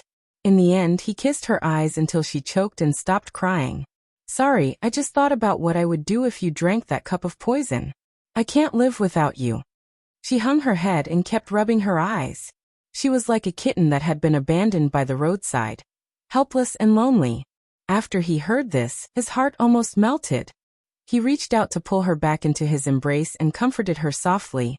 Silly, I didn't drink it, did I? I'm still here, alive and well in front of you. I will never leave you again, and no one will separate us. If Duke Chonghe did not appear to stop your imperial father, what would you do? She clutched his sleeve tightly and her voice was tight. Her eyes were filled with tears, as if she would continue to cry if he said that he didn't like her. Even though this matter had already passed and he was no longer under his father's control, the little fellow was still nervously imagining countless possibilities, afraid that he would leave him in one of them. When he saw the fear in her eyes, he instantly understood what she was afraid of. She was afraid of every possibility of losing him. Even if it was already in the past, she didn't dare to imagine every what-if. Because he loved her so deeply that he couldn't accept any possibility. He couldn't afford to gamble on every if. Not every Chu Qingyan could meet such a big block of ice. Not every Xiao Su had the chance to meet such a little guy. Because they loved each other, they cared about each other and understood each other's inner thoughts. Xiao Su couldn't help but soften his expression and soften his voice. He told her that if Duke Chonghe did not appear, how would he escape from this situation? He would never drink the poison wine and leave her. I originally wanted to use the secret of the Fuli mountain range to keep Imperial Father in suspense, so that he wouldn't kill me. However, the appearance of the second-rank prince saved me from my predicament. Now that I've broken out of the palace and joined up with the army, I think that if Imperial Father saw the situation today, he would have taken my life no matter what. After hearing his next move, her emotions gradually calmed down. She only sniffed and tried to smile at him, but in the end, she laughed until tears came out. She buried her head in his chest and said hoarsely, "Big block of ice, I'm so glad that you're still fine. In the future, erase that person from your life." "All right." He tightened his arms and buried his head in her hair. "My parents will treat you as their son. Moreover, you still have me. You are not a child without parents. You still have a group of people who love you. You won't be lonely. And I know that you've always been by my side." The two of them quietly hugged each other as they sat on a branch, admiring the first rays of light from the earth. When the sun leapt over the horizon, the brilliant light enveloped the two of them. In the circle of light, the two of them smiled at each other. Like butterflies breaking out of their cocoons, they were reborn. And under the tree, Xiaohai and the snowflake cake quietly squatted on the ground. They also looked at the eastern horizon, bathed in the golden light. They were motionless like statues, dignified without being angry. After being lovey-dovey for an entire night and an entire morning, under Chu Qingyan's strong request, Xiao Su reluctantly brought her to the ground. However, as soon as her feet touched the ground, her legs couldn't help but go weak. Fortunately, she held onto the person beside her, otherwise, she would have fallen like a frog. He helped her put on a veil hat, covering her stunning appearance. His little fellow could not be spied on by others. "It's all your fault." She glared at him in annoyance. If it wasn't for him not knowing how to control himself, how could she not even have the strength to stand? She had just steadied herself when she fell into Xiao Su's embrace. She cried out in alarm, "We can't do this." If she appeared in front of his soldiers like this, how embarrassing would that be? "Didn't you just say that it was my fault? I, Xiao Su, will take responsibility for my own actions, so now I'm atoning for my mistakes." He carried her and walked towards the outside of the forest. "Hey, let me down. You're a general carrying a lady like this, where's the propriety?" She was really afraid that his dignified image would be ruined because of her.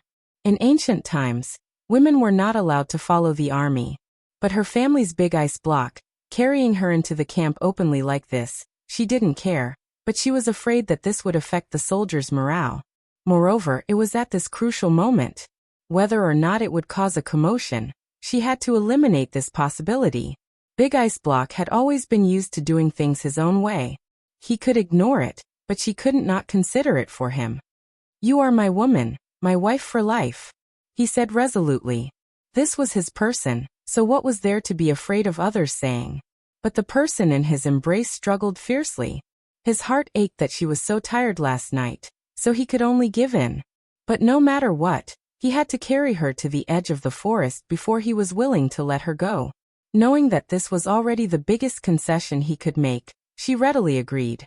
When they reached the edge of the forest, under her insistence, he finally put her down. "You're just thinking too much." He shook his head and helplessly rubbed her face in a pampering manner. She knew that he would always compromise for her, but she was very happy that he could take care of her emotions. She couldn't help but stand on her tiptoes and place a kiss on his face, a reward for being obedient today. Then when a flame appeared in his eyes and he reached out to grab her, she nimbly dodged and brought the four of them behind him. He heard her call out in surprise and joy. "Turin, fire spirit, water spirit, ethereal, wood spirit, Jean Xan, you're all here."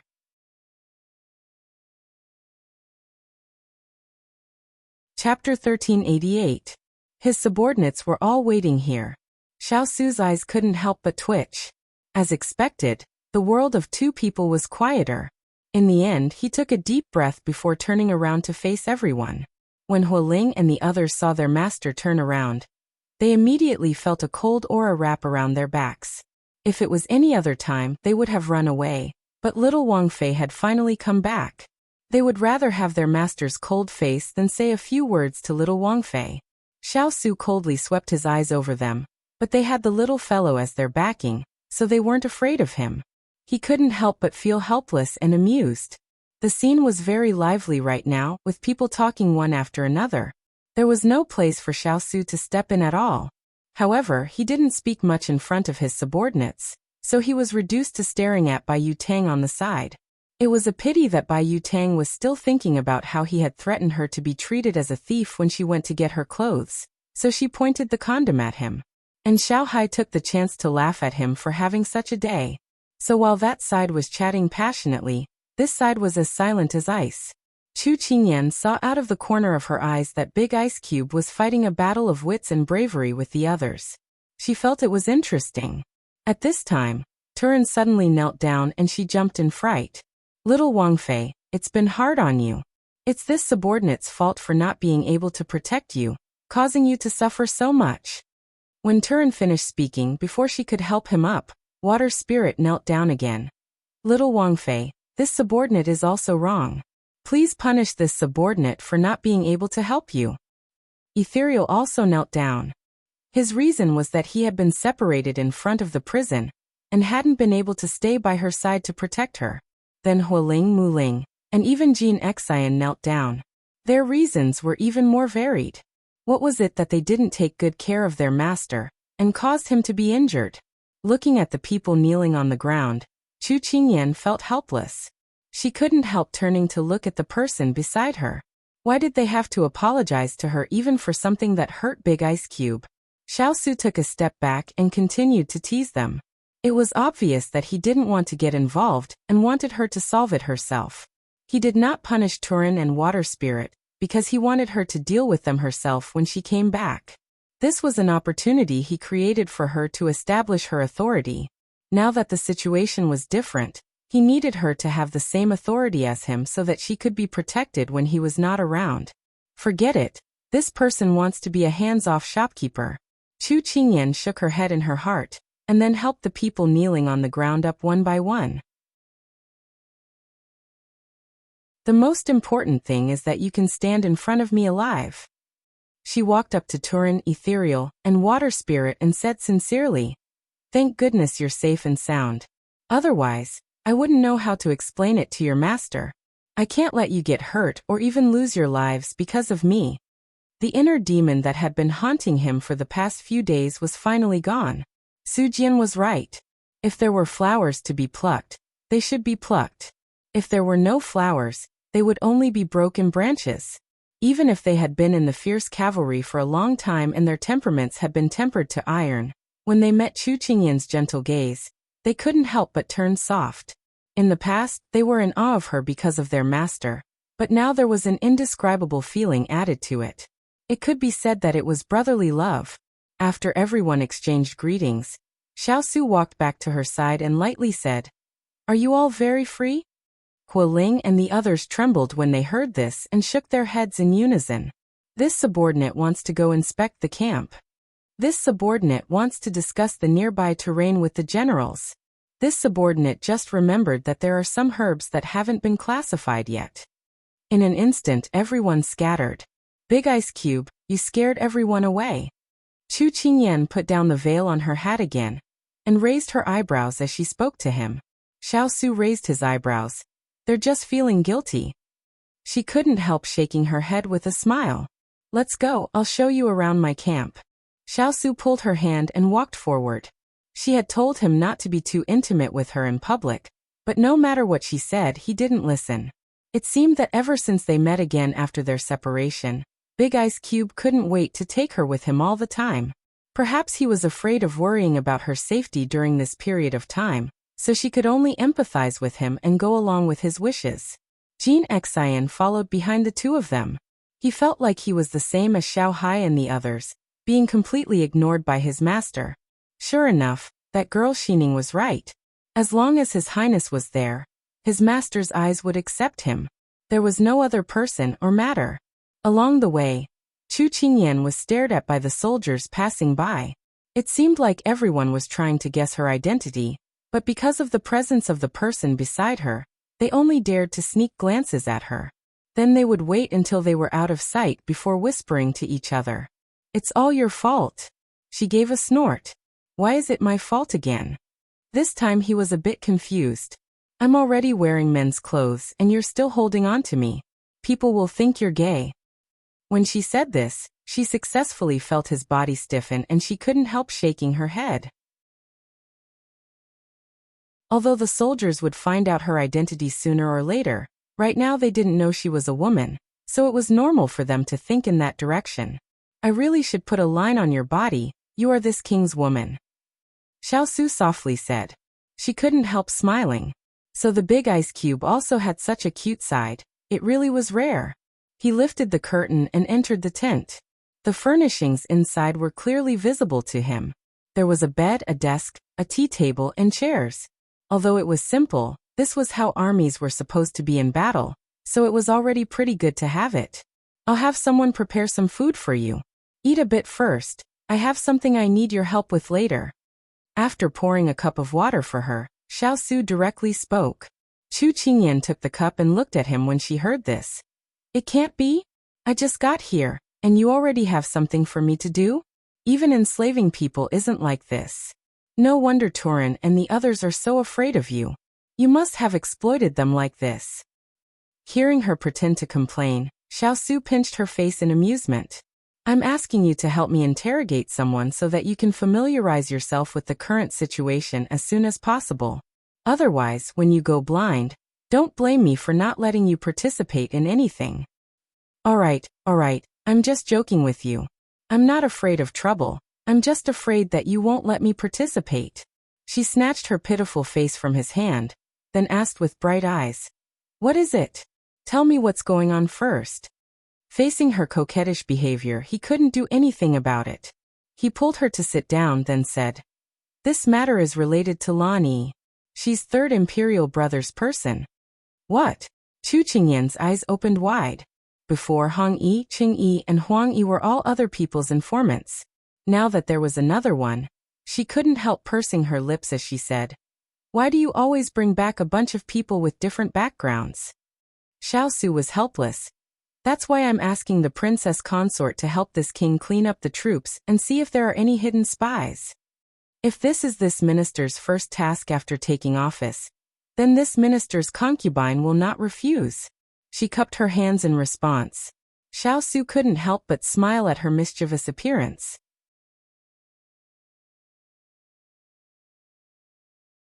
Chapter 1389. The woman in front of him was radiant and charming. For Xiao Su, who had just tasted meat, it was like he was addicted to it. There was no one else around. Xiao Su's mind moved, and his body moved faster than his mind. He reached out and pulled the person who was looking at the tent, unaware, into his arms. The beauty's soft figure ignited a fire in his eyes. His hands tightened around her waist, and he was about to bite her red lips. Chu Qingyan didn't expect him to do this. She was about to push him away because there were soldiers guarding outside, But when she met his passionate eyes, her heart softened. She changed her hand from his chest to his neck, and closed her eyes shyly. The little fellow's obedience made the heat in his eyes rise to another level. However, when their lips were about to touch, a loud voice sounded from outside the tent. Son-in-law, son-in-law, father heard that Kai is back. Where is she? Where is she? As soon as he finished speaking, the curtain was lifted and Chu Machen's father bounced into the tent. He seemed to have seen the pink air in the tent suddenly vanish. He patted his head, thinking that his eyes might be playing tricks on him. Thinking of his daughter, he immediately looked up. The two of them had their backs to him, and were quite a distance away. Just as he was about to call them, the two of them turned around at the same time. One of them was extremely cold and cheerless, while the other called out to him with a sweet smile. Father, your daughter is back. If Father Chu was more astute, he would have noticed the unnatural blush on their faces. Father Chu's eyes lit up, and he immediately ran over. My poor Kai, father missed you so much. Daughter missed you too. Chu Qingyan held her father's hand and responded with tears in her eyes. Who knew that the smile on Father Chu's face would disappear, and he would pout so hard that a wine bottle could be hung from his mouth. Liar. If you missed me, you wouldn't have stayed with son-in-law for so long. You would have come to find me long ago. On the way here, he heard Black Impermanence say that Kai came back last night. How despicable. He only found out now that Kai didn't love him anymore. When Xiao Su heard this, his bad mood from being interrupted suddenly calmed down. Father stomped his feet, and threw a tantrum as soon as he came back. What should he do? Usually it was Big Ice Cube who helped to adjust the temperature. Chu Qingyan immediately asked for his help, but she didn't expect him to stand aside and watch coldly with his arms crossed. He didn't look like he was going to help at all. And he even looked like he was on par with her father. 3 black lines instantly appeared on her forehead. Why were these two people becoming more and more backward as they lived? At this moment, Chu Qingyan's mother appeared and saved the day. Chu Qingyan rushed to her savior and said, Mother, you're here.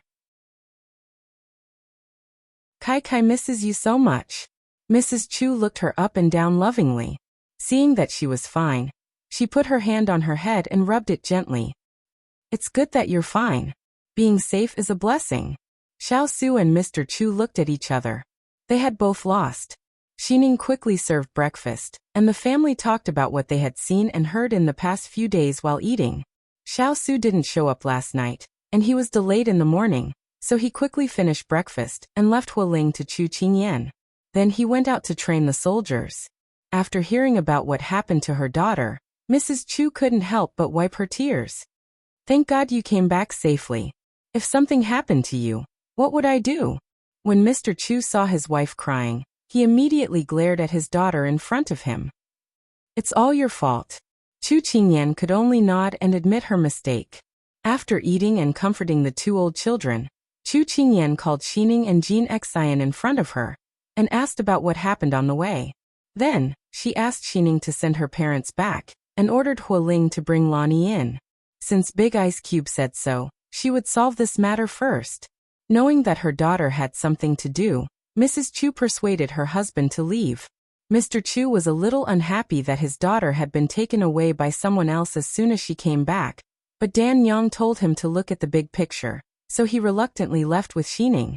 But before he left, he hesitated and said, Kai Lonnie is very obedient. She even made candy for father to eat. She's not a bad person. If she did something wrong, don't hit her too hard. Don't break her. Chu Qingyan was thinking about this and didn't expect her father to say this. It was rare for her father to plead for someone. While she was lost in thought, her father and mother had already left. Forget it, she would talk about it when she saw them. Soon Lonnie was brought in. Although she was wearing a simple blue dress without any decorations, her temperament was otherworldly. Her facial features were dignified and beautiful. When she walked in, it was as if she was a beautiful woman walking out of the smoke. She always knew that the 7 maids were all beauties with different temperaments. Hong-yi, Qing-yi and Huang-yi were all beauties. It was just that she didn't have much contact with them, especially the ones after LVE. Because Lonnie was only in charge of the brush, ink, paper and inkstone, she rarely appeared, so she didn't have a deep impression of her. But now that she saw her, she would never forget such an outstanding beauty. Lonnie greets the princess consort. Lonnie stood in the center and bowed with a smile. Her etiquette was perfect and there was no problem. Chu Qingyan knew that Lonnie had saved her father and the others, which was why they were able to leave the city safely. Thus, Chu Qingyan did not want to make things difficult for her. She went straight to the point and asked, "Lonnie, you are a smart person. You should know why I called you here, right?" Lonnie calmly nodded, and then knelt down. She respectfully answered, "This servant knows. This servant is not an orphan. This servant is one of Prince Yi's people. Many years ago, this servant was sent to His Royal Highness on a mission. Although I am in the King of England's manor, I am actually working for Prince Yi." It was rare to see someone so cooperative. Chu Qingyan and Huoling looked at each other and secretly nodded. Then they turned to look at the person kneeling on the ground. "As far as I know, Prince Yi has always been against His Highness.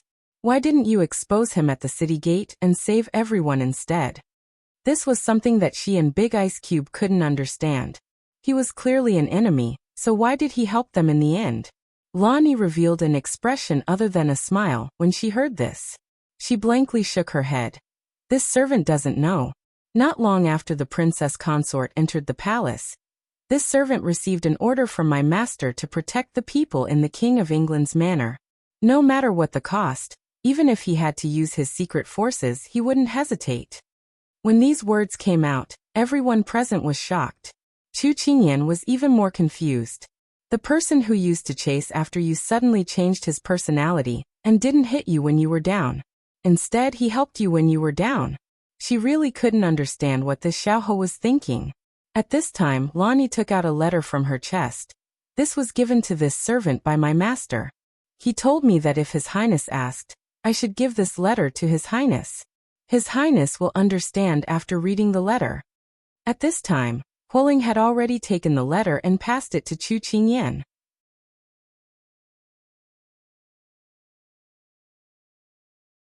Chapter 1390. When Xiao received the news from Huoling and rushed back, he saw little high and glutinous rice ball sitting at the tea table as soon as he opened the curtain. When the little fellow wasn't here, this was just a temporary place for him to rest. He never thought that this cold and cheerless tent would have a warm side to it. Perhaps a place with a loved one was home.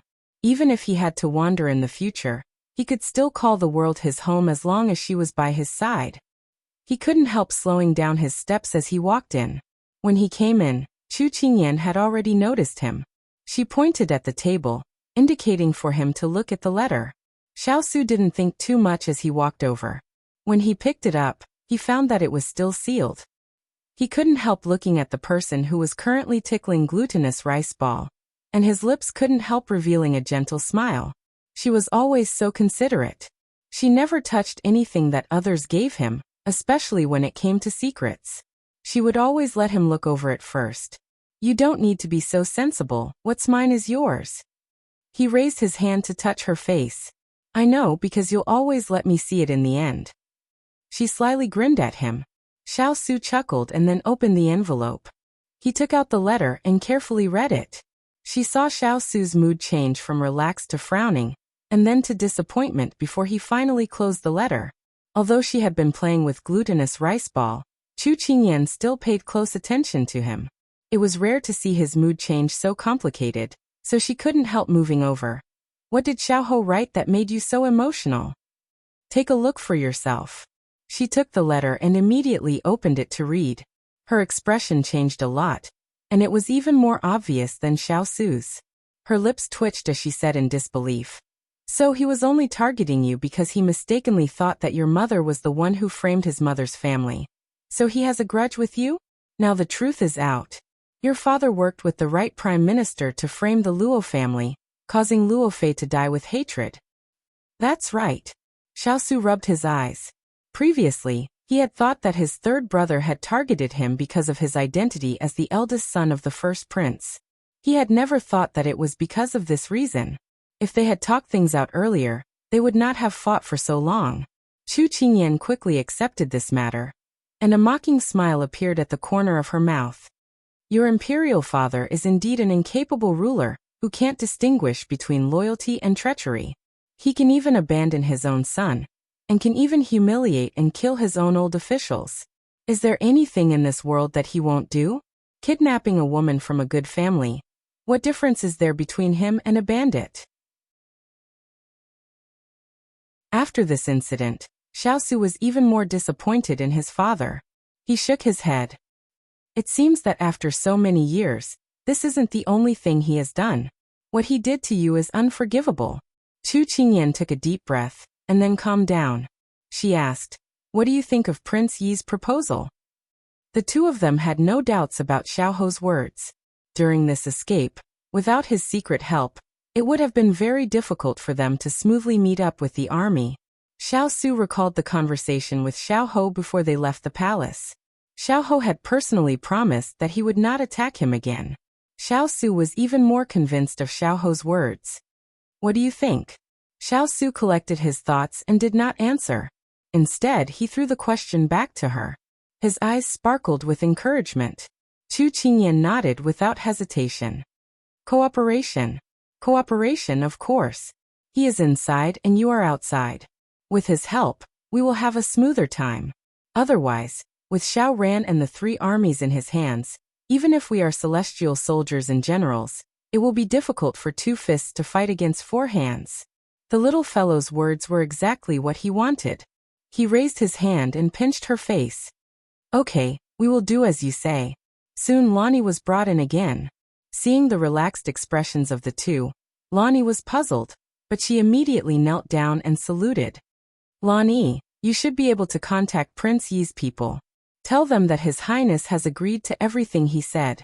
If there is anything in the future, they can contact him at any time." Chu Qingyan said directly. Lan Yi's face lit up. "Yes, I will do as you say." But soon she bowed down and apologized. Lonnie has concealed her identity for more than 10 years. During this period, Lonnie has delivered a lot of information for Prince Yi. Lonnie knows that she is guilty. "Please punish me, Your Highness and Princess Consort." Chu Qingyan looked at the person beside her with some embarrassment. However, her big ice cube was focused on playing with her fingers. He did not want to care at all. She rolled her eyes helplessly. After thinking for a while, she said, "You have no choice. Plus, you saved my father and mother before. It can be considered as atonement for your crimes. In the future, we will be allies with your master. We will not pursue the past. If you work hard in the future, we will not treat you unfairly." These words made Lonnie happy. She kowtowed 3 times. "Thank you, Princess Consort, for your magnanimity. Lonnie has nothing to repay you with. I will do my best." "Okay." After Lan Yi and Hualing left to do their work, Chu Qingyan suddenly reached out and grabbed Jiang Yi's hand. She looked worried and upset as she said, "Big Ice Cube, if we really fall out with your Majesty Father in the future, you might become a traitor recorded in the history books. Will you be sad?" Xiao chuckled. "Am I the kind of person who fishes for fame in your eyes?" She quickly shook her head. "That's not what I meant." Xiao reached out and put her on his knees. He lightly pecked her lips and smiled disapprovingly. Just now he was just teasing her. "I am the ruler, the country and the people, but I was almost separated from my wife and my family. Right now, I just want to live for myself and ask that person if he regrets it. I have fought on the battlefield for more than 10 years. The winner is king and the loser is a bandit. I understand this. If I am not as good as others, I will admit it. If I win, what do you think the history books will say?" Her eyes instantly lit up. The history books were written by the winners. She did not need to worry at all. Her lips curled into a smile like the sun. "All right, I will protect you as you move forward." He had elite soldiers and she had 10,000 beasts. With the two of them working together, there would be a day when they would return to the capital and make the Sichuan emperor repent for what he had done all these years. Xiao ran far away, received the news from his scouts. He almost crushed the letter in his hand. "Your Highness, what happened?" As the deputy general, Yanshi saw that his expression was not right and could not help but ask. Chu Qingyan has returned to Xiao's side. The person he was worried about still abandoned him without looking back. Xiao gritted his teeth. He felt that his heart was empty and there was nothing to fill it. She is just a woman. She is not worthy of your highness' anger. Lu Wenfeng did not know about the dispute between them, and said indifferently. Yanshi shook his head. General Lu's words are different. This Chu Qingyan is the Chu Qingyan who accompanied the King of England to fight the southern blueback to his nest. Moreover, she has a very strong herd of beasts in her hands. It is very disadvantageous for us. We cannot let her help the King of England. Otherwise, this battle will be very difficult to fight. Xiao said coldly. He did not look as lost as before. Yanshi thought for a moment. His eyes flashed. I have a plan.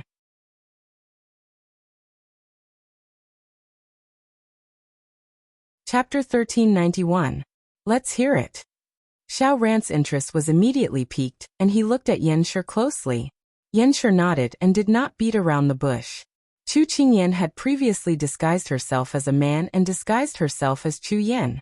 Although not many people knew about this, as long as word got out, she would not be able to use this identity to gain a foothold in Xiao Su's army. After all, women are not allowed to appear in the army, much less lead soldiers into battle. This method had been supported by everyone. Go on. Xiao Ran's face was calm. Encouraged, Yanshi continued. A few days ago, we have people who have infiltrated their army. Now we can play a role. The fastest thing in the world is rumors. I believe that Chu Qingyan won't be able to stay in the army for long.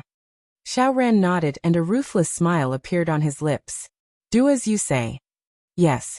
Yanshi immediately accepted the order and left. You all can leave too. Xiao Ran waved his hand and everyone left the tent. Xiao Ran stood in front of the lantern. The hazy light of the lantern made illusions appear in front of his eyes. The beautiful woman tilted her head and smiled at him, but when he looked closely, there was no one in front of him. He reached out and grabbed the corner of the table. His clear eyes seemed to be covered with a layer of shadow, dark and difficult to distinguish. Qingyan, I will prove to you that I am stronger than my brother, and can give you a better future. I will prove it. The swaying light made his handsome figure even more slender, but it made people feel gloomy for no reason. In the imperial palace of the capital city. Your Majesty, Prince Yi requests an audience. Eunuch Xiao stood beside the dragon bed and said respectfully to Sichuan Emperor. Sichuan Emperor's hand holding the scroll paused.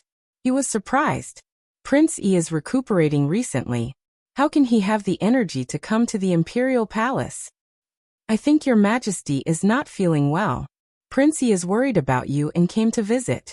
Eunuch Xiao said with a smile. Let him in. Sichuan Emperor nodded. At this moment, Xiaohe was standing in front of the palace door, his gaze falling on the imperial garden not far away. Spring was the season when all living things came back to life, while summer was the season when all living things flourished.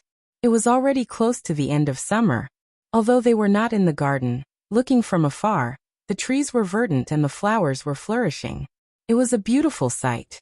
It had been a long time since he had been here, and it had been a long time since he had the leisure to admire the surrounding scenery. Now that he had a clear target for his revenge, his heart was even calmer. Maybe it was because of Little Rascal's words. Good and evil will eventually be rewarded. It's not that they won't be rewarded. It's just that the time hasn't come yet. Planting in spring and harvesting in autumn, he hoped that by autumn, everything would be settled, and he would be able to meet up with Little Rascal without any worries.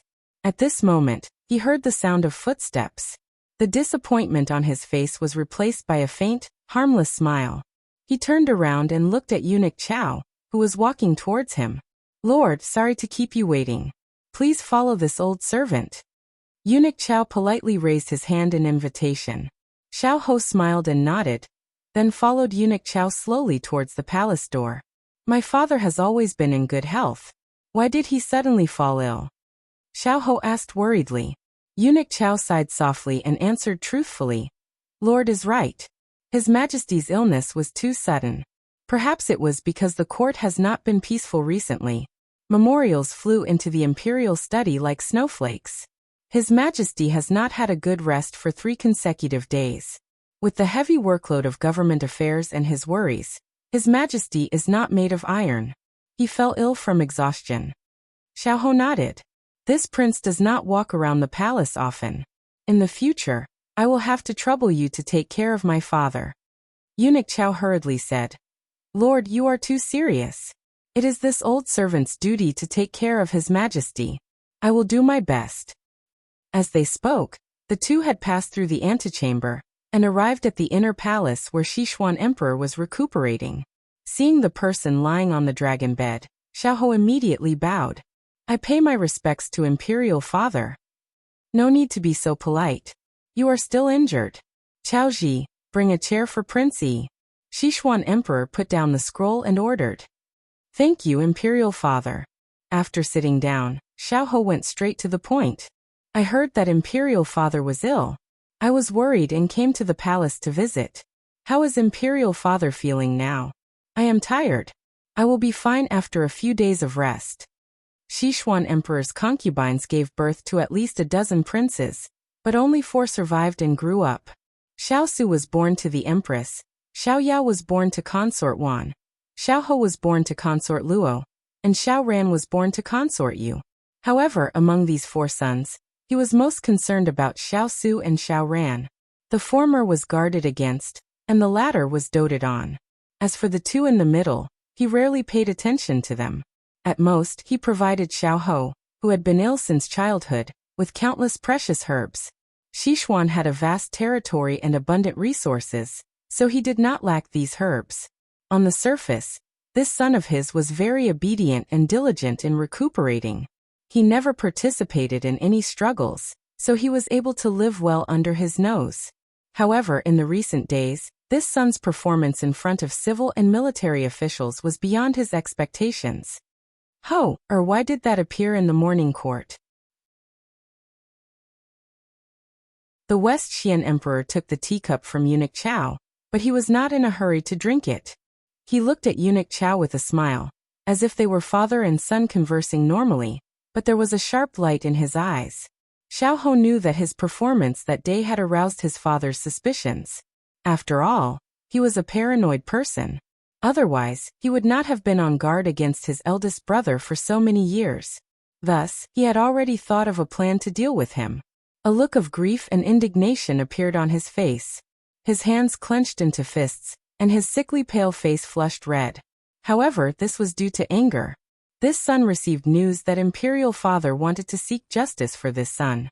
This son was afraid that those evildoers would not be brought to justice, so this son stood out to identify them. The marriage was Jing's own decision, and I, her husband, was also chosen by her. Although I did not like non-Song women at first, after interacting with her, I gradually became attracted to her naivety. He was so direct that Sichuan Emperor was momentarily at a loss for words. Imperial Father, you also know that I's life has been like a pool of stagnant water. Only with Jing's arrival did I's life have a trace of vitality. I originally thought that this was a gift from the heavens, allowing I to live out the rest of his life without regrets. Who knew that those people would be so vicious, actually making a move against I? And because of I, Jing also died. Xiao was only acting at first, but as he spoke he did not realize that his true feelings were revealed. His eyes were slightly red, and his face was filled with unwillingness. How could I let the culprits go unpunished? So, he stood up and knelt on the ground. Prostrating himself, he mournfully said, I implore Imperial Father to seek justice for I. Otherwise, even if I died, I would not be able to rest in peace. The West Xian Emperor stared in shock at his son kneeling before him. That determined face and sorrowful eyes reminded him of the Luofei of the past.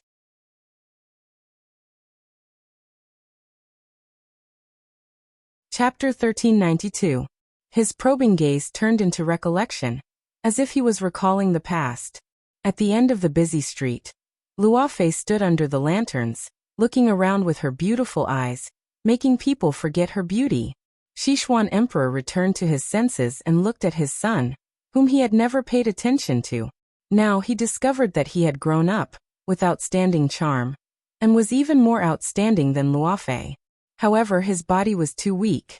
When he was young, The imperial physician had said that he would not live past the age of 20, but he had survived. However, he was afraid that he would not be able to live past the age of 30. Thinking of this, Sichuan Emperor hid the trace of doubt in his heart. He sighed softly and said, I didn't expect that there would be such an infatuated person in our imperial family. Forget it, forget it. Zhen will give you an explanation. Hearing that he had given up on probing him, Xiao revealed a mocking smile without leaving a trace, and thanked him verbally. After saying such a long speech, Xiao couldn't help coughing. Sichuan Emperor couldn't stand it, and had eunuch Xiao help him up. You came to visit the sick, but you are even weaker than Zhen, who is sick. Xiao laughed at himself. I am already on the verge of death.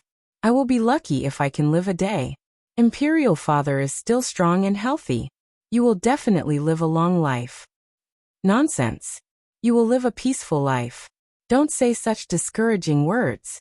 Sichuan Emperor reprimanded him, but seeing him like this, he felt a little sour in his heart. Although he rarely looked at his son, he was still his flesh and blood.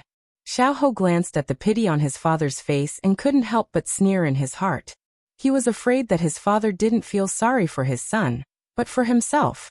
After so many years he only had 4 sons. When he died, there would only be 3 left. For the imperial family, this was the generation with the least children. Imperial father, you don't have to worry. This son is just going down to serve imperial mother in advance. She passed away early, and this son was unable to fulfill his filial duties in front of her. I feel very guilty, but I can make up for it in the future. When Xiao mentioned Luofei, Sichuan Emperor's face changed slightly, but he quickly hid it. When Xiao said this, he stared at Sichuan Emperor. Sure enough, he found some clues on that face that was good at hiding his emotions. His gaze instantly turned cold, and then it quickly melted away. He lowered his head and no longer looked at Sichuan Emperor. You are a filial child, Sichuan Emperor said somewhat perfunctorily. Afterwards, Xiao no longer mentioned the topic of Luofei. The father and son chatted for a while before Xiao got up and excused himself. After Xiao left the palace, eunuch Xiao saw the West Xian Emperor sitting there silently. He couldn't help but ask, What is your Majesty thinking about? Just now Hoer mentioned Luofei. I was wondering how much he knew about what happened in the past. He knew that he had acted secretly in the past. Those who knew the inside story had either been killed by him, or taken in by him for his own use. However, there was no such thing as an impenetrable wall. It wouldn't be strange if Xiao knew about it. Eunuch Xiao couldn't wait to slap his own mouth. The more he asked, the more mistakes he made. But since he had already asked, he could only bite the bullet and answer. His Royal Highness Prince, he was not born yet. When Luofei passed away, he was only a 6-year-old child. He shouldn't know about it. In the past 20 years, His Royal Highness Prince Yi didn't pay attention to the outside world. He wholeheartedly recuperated. I think your Majesty is overthinking. Eunuch Chao's words eased Sichuan Emperor's frown. He remembered his 3rd son, who had just knelt down and begged for Pang Zhijing's life. He didn't hesitate to plead for a woman. How could he have the ability to endure hardships and hide his courage? The West Xian Emperor smiled confidently. You're right. He won't know. Even if he did, he wouldn't be able to do anything. He's too weak. He doesn't have the decisiveness and boldness that I have. If he really wanted to avenge the Luo family, he wouldn't have to spend much effort to make his son disappear from this world in a moment. Eunuch Xiao wiped his sweat. He didn't dare to listen to these words. As for the sickly prince who had been rejected by the Emperor of Xixian, he was now leaning against the carriage. He no longer looked as sickly as he had in the imperial palace. His eyes were calmly looking at Lin Jiangdong inside the carriage. What did you find out? Lin Jiangdong looked admiringly at his casually leaning but confident master. Lord, you guessed that there was something wrong with His Majesty's illness. You guessed right. Our people found that although there was no problem with the prescription His Majesty took, the medicine that was boiled was not from the ingredients on the prescription. Today, our informant secretly stole some dregs of the medicine. They are in our hands now. When we go back and let the doctors in the manor take a look, we will know what is inside. Xiao wasn't surprised that his guess was confirmed. Looking at eunuch Xiao's expression, he should have found something else. Other than this, what else is there? Lin Jiangdong's usually stern expression showed a strange smile. The person boiling the medicine was sent by Consort Yu. If there really was a problem with the medicine, then Consort Yu would be the first to be implicated. His Majesty probably didn't expect that the one to act against him would be his favored consort. Xiao snorted softly. Empress Liang is under house arrest, and now imperial concubine Yu has complete control over the inner palace. It is true that eldest imperial brother has betrayed the imperial house, but she does not care about Ben Wang and second imperial brother. It is only a matter of time before Xiao Ran takes the position of crown prince. However, the emperor is strong, and it is not a problem for him to be emperor for another 10 or 20 years. But she cannot wait. The Fu family is being punished, and they might be executed at any time. She was born in the imperial house. She was born in the Fu family. That person who had framed the faithful and harmed his mother and family was no longer worthy of him calling him imperial father. Jehovah is right. His Majesty is suffering the consequences of his own actions. Lin Jiangdong nodded and said, "It is better if the waters become muddier. It is beneficial for Ben Wang to fish in troubled waters." Xiao curled his lips. He could already imagine how chaotic Xixian would be in the near future, and how his good father would be in so much pain that he wished he was dead. Ben Wang has also gained something from this trip. The emperor has already dispelled his suspicions of Ben Wang. In the future, no one will come to monitor us. In the future, you can do whatever you want. However, you have to be careful in everything. Do not leave any evidence behind. After all, he is a suspicious person. The reason he had come to the palace was because he had sensed that the emperor was monitoring him. What he had said in the hall last time, although there was no problem on the surface, it was the most important evidence to exonerate his eldest brother. Therefore, the emperor had become suspicious of him. Many spies had appeared around him. He didn't care about them and just dealt with them in secret. However, he always sought stability in doing things. Therefore, it was better to treat the root of the problem and have the emperor completely let down his guard so that he could carry out his plan. This one understands. This one will restrain the people below. At this time, someone knocked on the carriage. Following that, a letter was handed in. Lin Jiangdong took it and read it. Then he passed it to Jehovah. It was sent by Lani. Xiao slowly curled his lips. "Teacher, the day of our revenge is near." Lin Jiangdong naturally knew what news Lani had sent. However, he didn't expect that Jehovah had already guessed what was written in the letter before reading it. He couldn't help but smile from the bottom of his heart.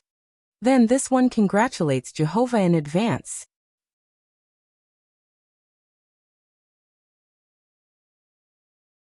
Chapter 1393. Xiao opened the letter. It was just as he expected.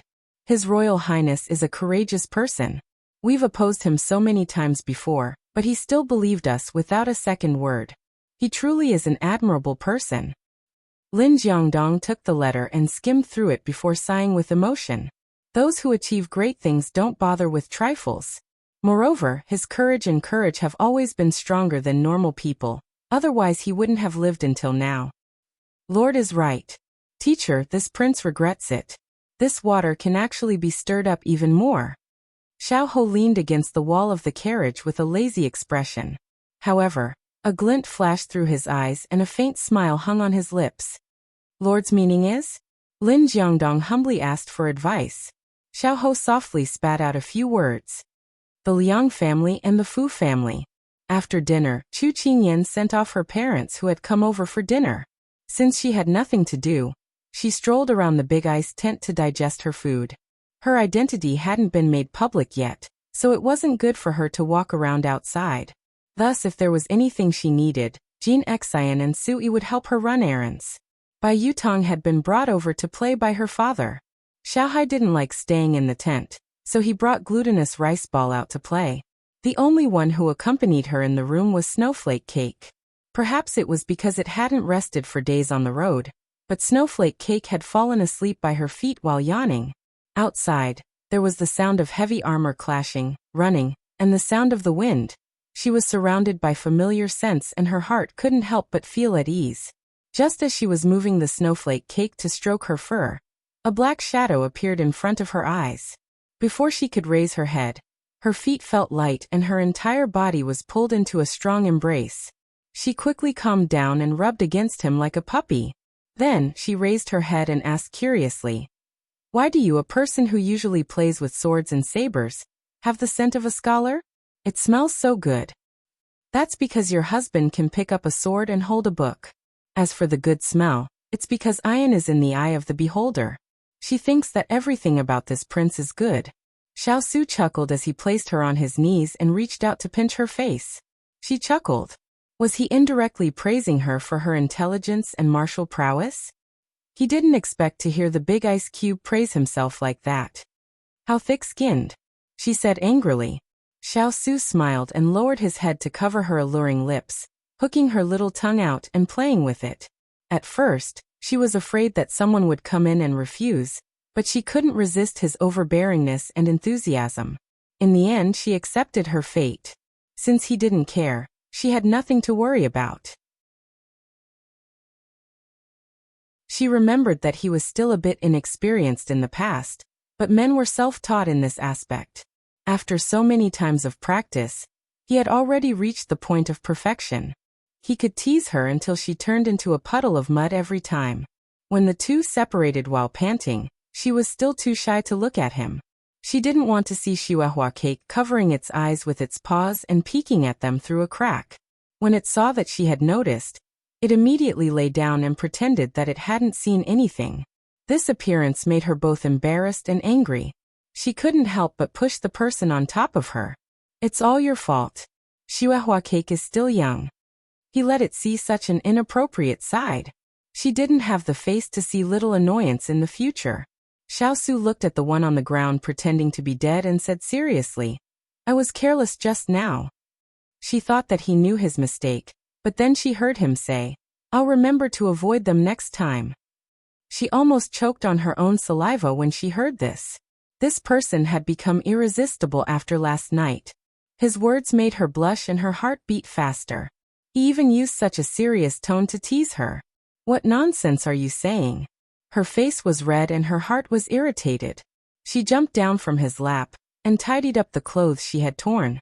Because it was men's clothing, it wasn't as complicated as women's clothing, so it was easier for him to work on it. She couldn't help but immediately tidy it up. Xiao didn't stop her. If he wanted, she wouldn't be able to escape at all.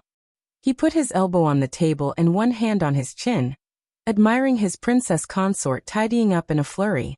"I didn't say anything wrong. After all, 3 of them are male. I won't let them see you again. You can only belong to me." Look, these sweet words came out of his mouth to coax her.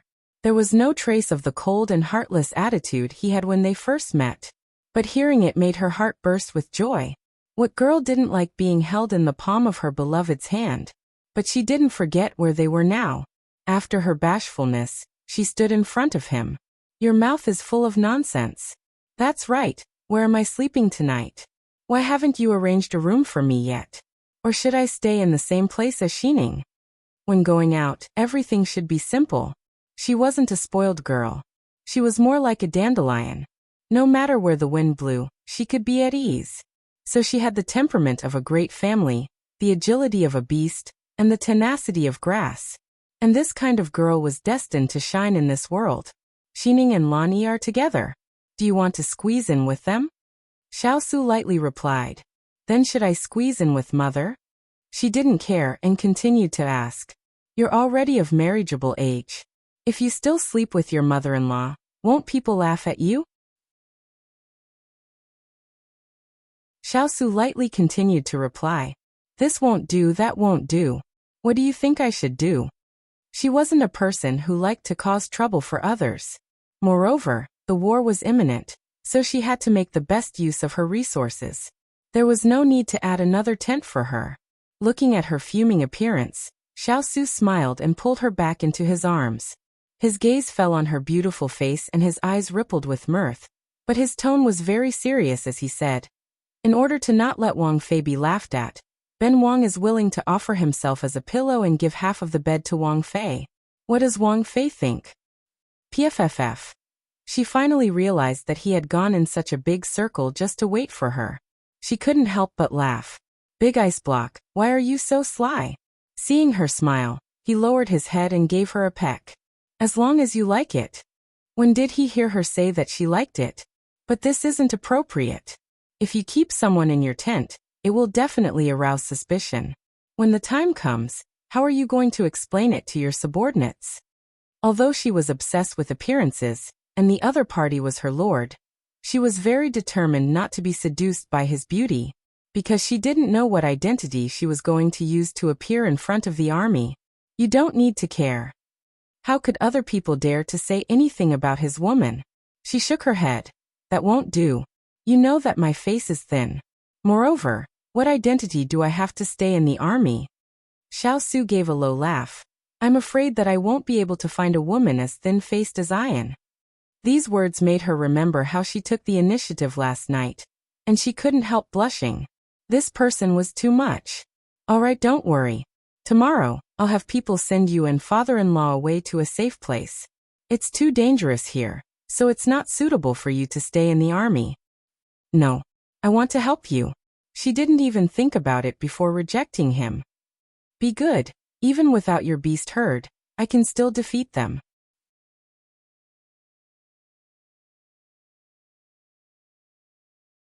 Chapter 1394. As soon as Xiao Su finished speaking, he could feel the anger of the person in his embrace. He knew that the result would be like this, but he couldn't bear for her to take the risk. Big Ice Cube, how can you make a unilateral decision? You once promised me that you would let me fight side by side with you. How can you go back on your words? She sat up straight and looked straight into his eyes. Her stubborn eyes did not back down.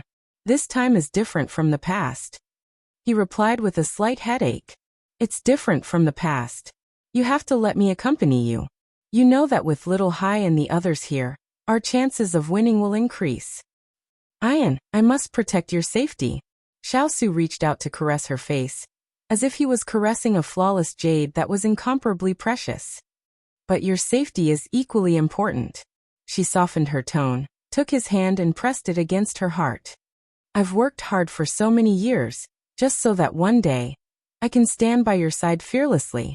Whether it's glory, wealth, or misfortune, I can share it with you. You can't be so cruel as to deprive me of my right. If you aren't here, what joy is there in life? What fear is there in death? These sincere words moved Xiao Su deeply. What joy is there in life? What fear is there in death? Good. I promise you that I will take you with me wherever I go. I won't leave you behind again. Chu Qingyan finally revealed a smile and reached out to hug him.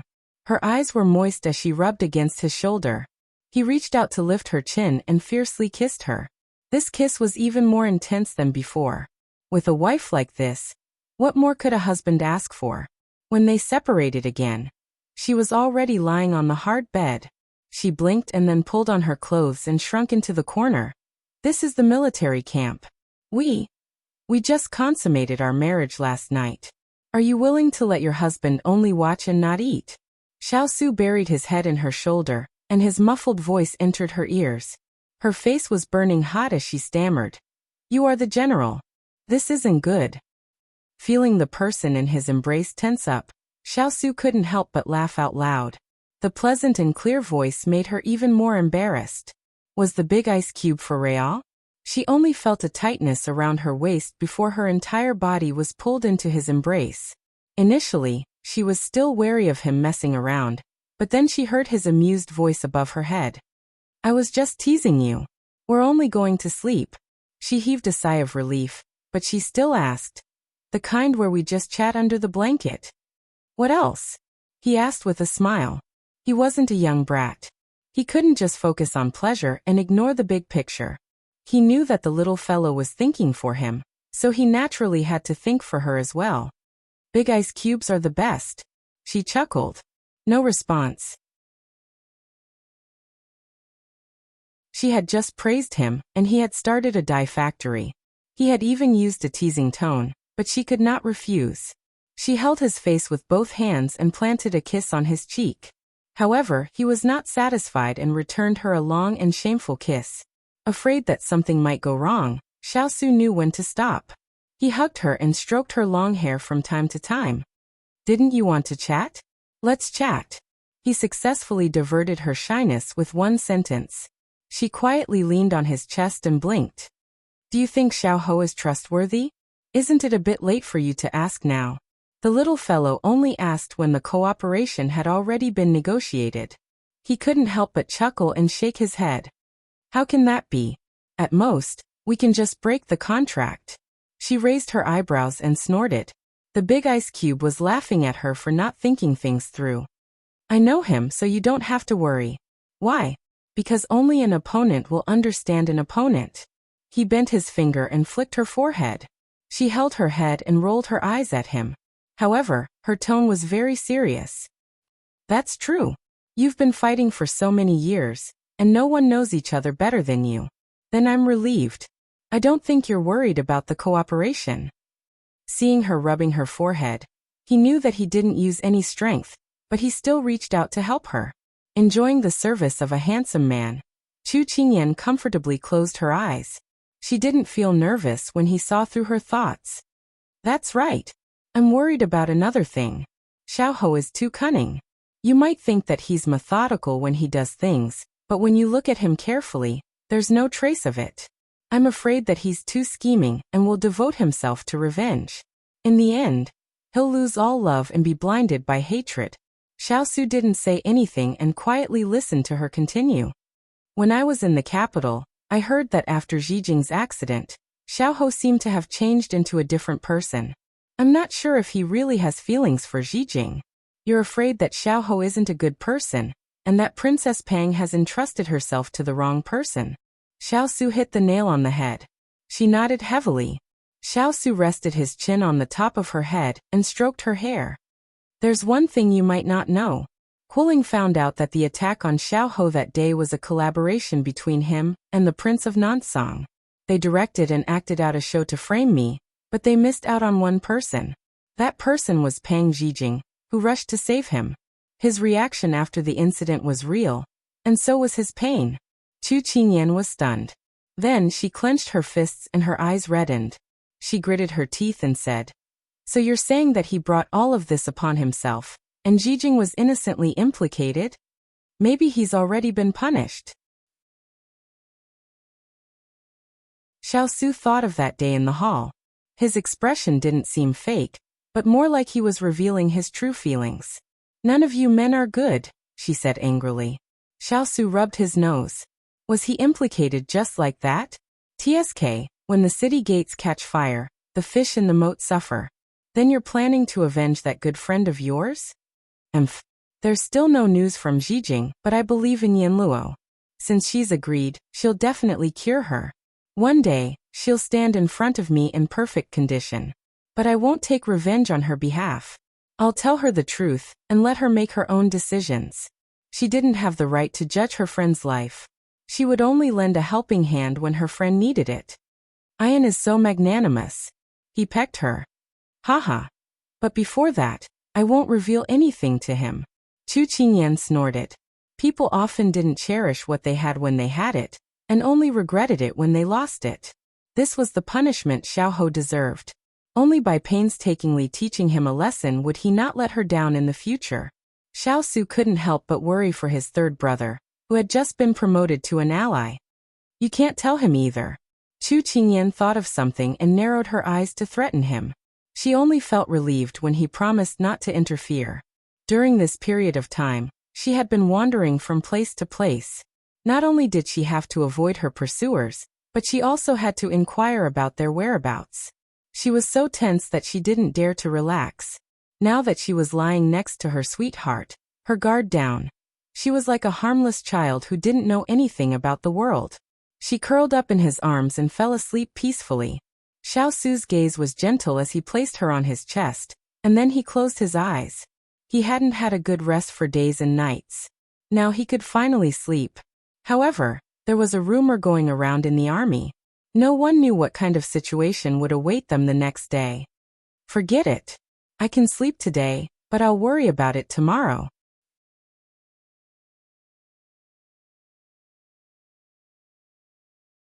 Chapter 1395. Since last night, a rumor had been spreading through the army. The more it spread, the more suspicious it became. Have you heard? The young General Chu who used to follow His Highness is actually a woman. Is that true? I've seen that young general before. She's handsome, brave, and smart. She's not an ordinary person. Don't make things up. How can it be false? I heard that she's His Highness' beloved woman. Because His Highness couldn't bear to part with her, he brought her into the army. Yesterday, someone saw her appear in the army. Last night, she stayed in His Highness' tent and didn't come out.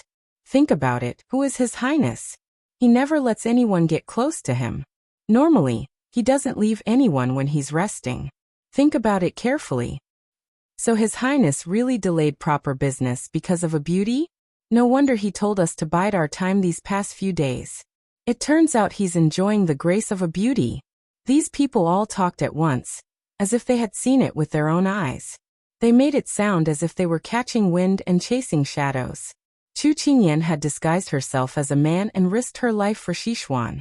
She had defeated the Southern Blue Army many times, but these soldiers at the bottom of the hierarchy had never seen her before. They had only heard of her accomplishments. Now that they knew she was a woman, they began to doubt her victories. So you're saying that this person was just lucky? Either the soldiers she brought were strong, or she just happened to run into a dead rat. That's how she gained so much fame. In ancient times, if a woman defeated a man, where would they put their face? In an instant, their admiration for Chu Qingyan turned into disdain, and even slander. Some people in the crowd quietly retreated. The task of creating rumors had been accomplished. Now, all they had to do was wait for the rumors to ferment. At this time, Chu Qingyan, who was in the dark, was slowly walking toward the tent for discussion. After last night, she and Big Ice Cube had reached an agreement. She would continue to accompany him as Chu Qingyan, but in exchange, she had to live in his tent. She would use the excuse of saving supplies for the army. Chu Qingyan had become more and more accustomed to this person who would take advantage of her whenever he found an opportunity. Sure enough, he was an insatiable wolf. However, ever since she came out of the big ice tent, she felt that the atmosphere around her was a little strange. The soldiers who were either standing or sitting down to rest were looking at her with a strange light in their eyes. As a stranger who had just entered the camp, it was normal for people to size her up. However, she felt that these gazes were very unfriendly. Not only were they unfriendly, they were also filled with disgust and contempt. This made her frown involuntarily. However, she did not reprimand or stop him. Instead, she whispered a few words to Sui who was following her. Sui glanced at the people around him, nodded, and went down. After giving her instructions, Chu Qingyan continued to lead Jean Xian and the others to the main tent as if nothing had happened. But before she reached the main tent, she heard the sound of planks being struck and miserable screams rising and falling. She focused her mind and couldn't help but quicken her pace. The ones guarding outside the tent were not normal guards, but the fierce cavalry led by Hualing. Chu Qingyan was a little surprised. Hualing immediately came up when he saw her and said in a low voice, "Little princess, there are several soldiers being punished inside. Master said for this subordinate to pass this message to you. You can go back and rest today and come back tomorrow to participate in the discussion." This morning, Big Ice Cube had asked her to come over, and now he had asked her to go back. She didn't know what had happened inside, but something big must have happened for Big Ice Cube to punish the generals at this checkpoint. Since he had given the order, she would listen. The discussion was just a formality, and the main purpose was to meet the generals and get to know each other. There was no hurry for now. Hualing saw her agree and couldn't help letting out a sigh of relief. Chu Qingyan saw his expression and felt it was strange, but she still turned to leave. Halfway there, Sui came back with an ugly expression. Chu Qingyan did not wait to go back, and found a secluded place to listen to his report. "Master, there are rumors in the army that are unfavorable to you and His Highness. They have exposed your identity as Chu Qingyan, and said that you have confused His Highness, caused chaos in the army, and even wanted to lead the army into battle. This rumor is spreading like wildfire and it is becoming more and more ridiculous. No wonder Sui had an angry expression. Jean Xian and the others also had angry expressions when they heard this. Chu Qingyan curled her lips and said with a smile that was not a smile. No wonder I was wondering why there were so many people staring at me on the way here. I thought it was because of my beauty, but I never thought it would be like this. Master's self-mockery was funny, but no one could laugh. Sui clenched his fist and continued.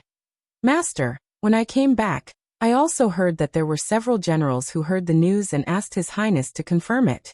They wanted His Highness to send you back. This made Chu Qingyan think of the sound of caning she heard outside the main tent. It turned out that the big ice cube was angry because of this. No wonder Hualing was guarding outside and did not let her in. It seemed that the big ice cube wanted to suppress this matter and not let her be affected. This rumor was obviously directed at her. Even if the big ice cube could suppress it for a while, it could not suppress it forever. Master, why don't we arrest those people who are causing trouble and punish them severely? Susi suggested angrily. No, gossip is a fearful thing. You can stop one person, but you can't stop others. It will be easier for people to think that Master is angry out of humiliation. Su Er waved his hand and disagreed. Then are we just going to let them splash dirty water on Master? Although Su Wu restrained himself, his eyes were about to spit fire. Now besides Jean Xian, Su Yi and Su Wu, who were following Chu Qingyan, were guarding in the open, and the rest were working in the dark. Several people finished talking one after another, but there was no result. If it could be solved directly with a knife, they would not even blink their eyes. But this matter could not be solved with fists at all. And if it was not handled well, it was very likely to cause chaos in the army's morale. After saying that there was no result, everyone remembered that their master had not said a word since just now.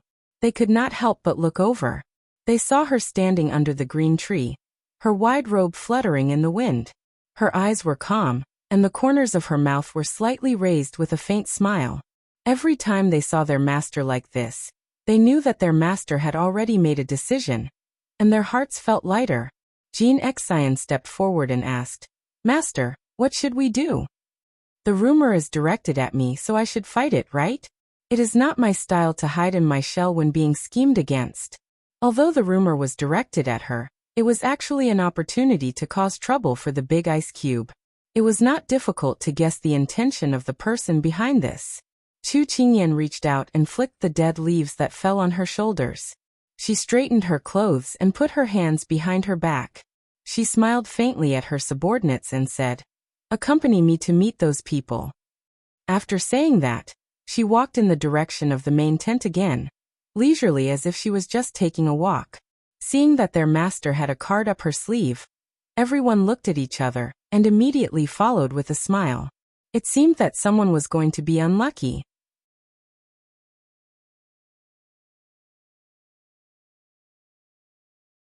Chapter 1396.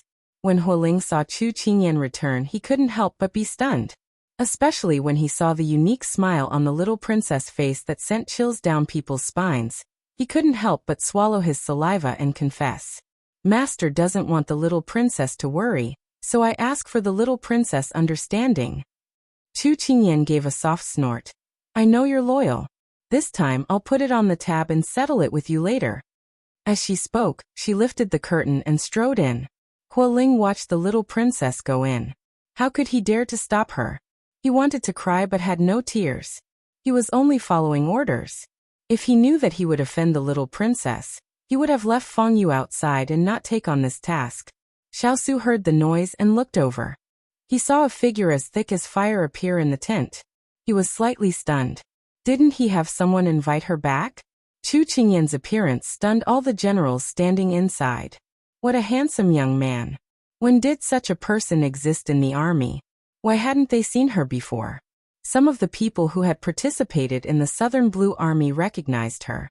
Chu Qingyan, the young general who had repelled the enemy by himself. At the same time, he was the main character of this rumor.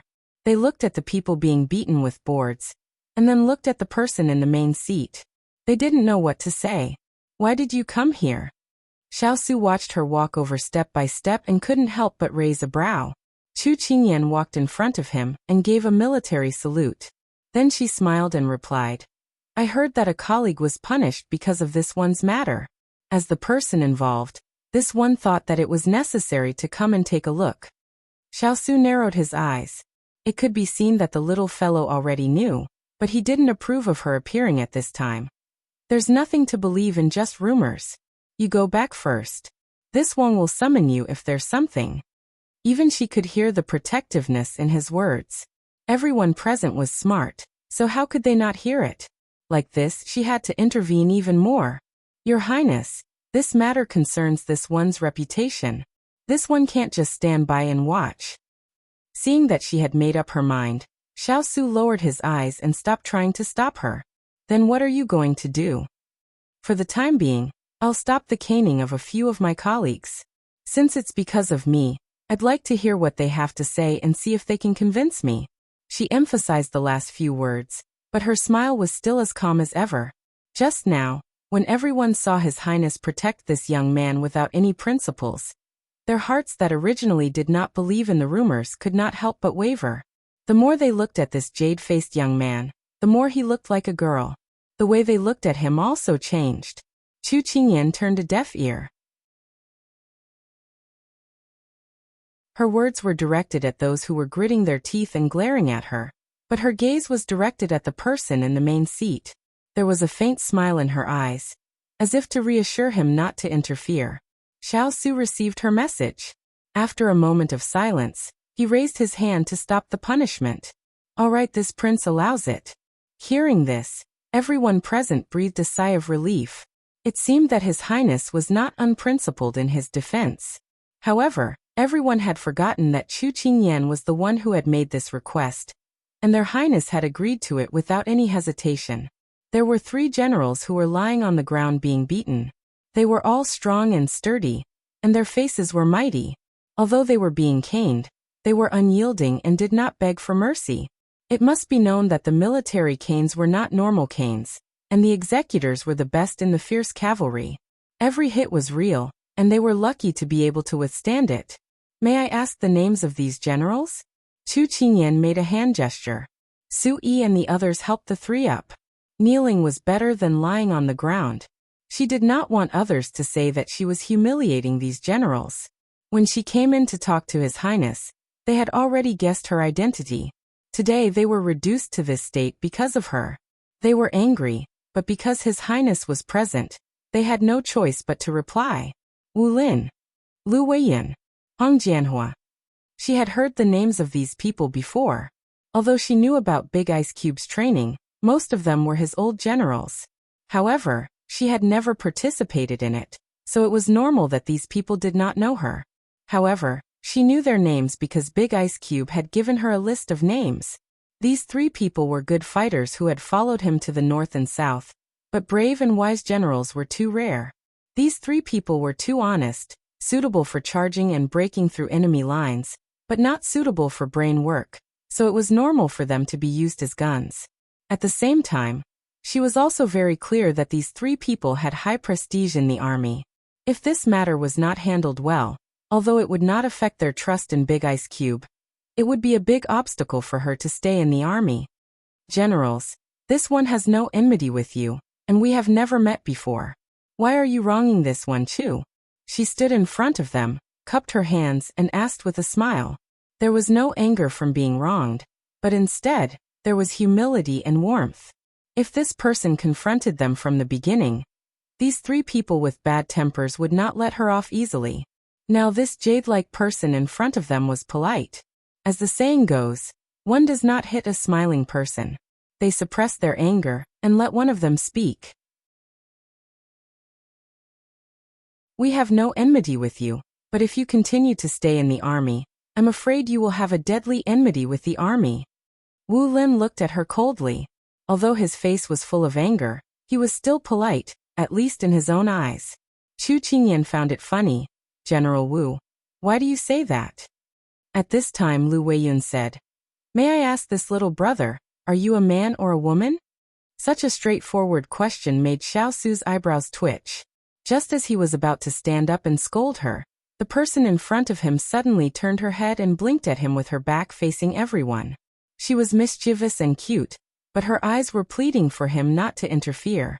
Xiao saw that she was mischievous, and was not affected at all. He could not help but suppress his desire to stand up for her, and leaned back in his chair again.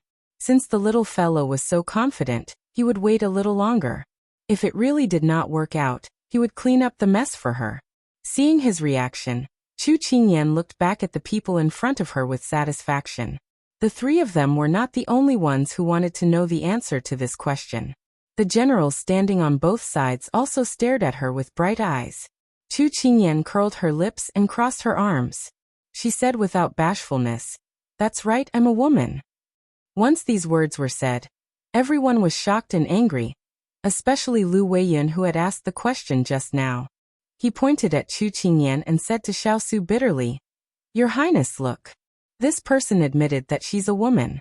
Do you still want to keep her in the army? If this were to spread, what would the thousands of soldiers think? Where would your Highness put his face?" Before Xiao could say anything, Chu Qingyan had already spoken. She pretended to be surprised. "General Lu, you're exaggerating. Although I'm a woman, I can also do something for your Highness. Why would you say that it would humiliate your Highness if this were to spread? As a foxy woman, you use your beauty to serve the Emperor. Sooner or later, His Highness will delay his great undertaking because of you." Wu Lin scolded her angrily. Chu Qingyan's expression changed slightly. "You mean that His Highness's will is not firm enough and a mere woman can disturb his mind?" These words instantly pinned the crime of slandering a superior. Wu Lin did not dare to look at the person on the main seat and angrily rebuked, "You're twisting words and forcing logic." Chu Qingyan snorted softly. Her previous modesty and gentleness receded, and the restrained light instantly bloomed. Her beautiful eyes glittered. "It's quite boring to quarrel. Why don't we make a bet?"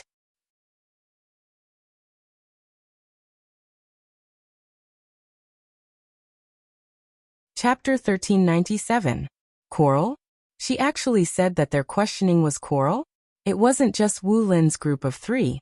Everyone else's faces twitched as they looked at the person standing in the center, who wasn't afraid of anything. What kind of person was she? Bet. Are you treating the military rules as child's play? A general at the side couldn't stand it and retorted. Chu Qingyan shrugged. "It's because I'm not treating it as child's play that I want to compete with you, the most outstanding people under His Highness." "What? You don't dare?"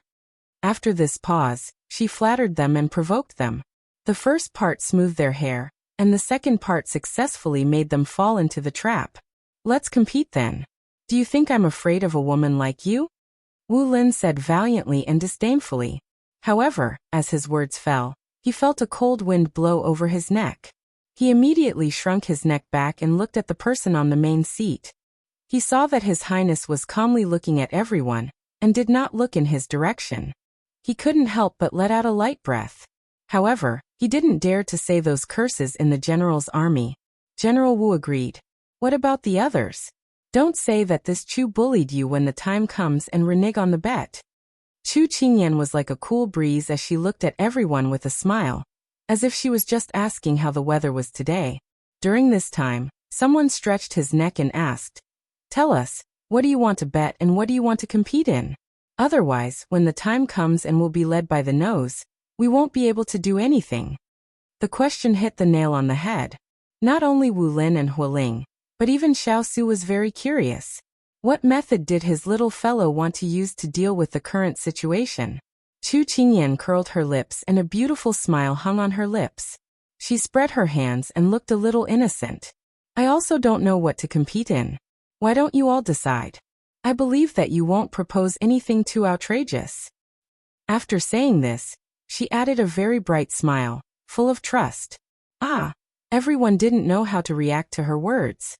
This person had just taken the initiative to propose a bet, and they thought that she had come prepared. They didn't expect that the final choice would fall into their hands.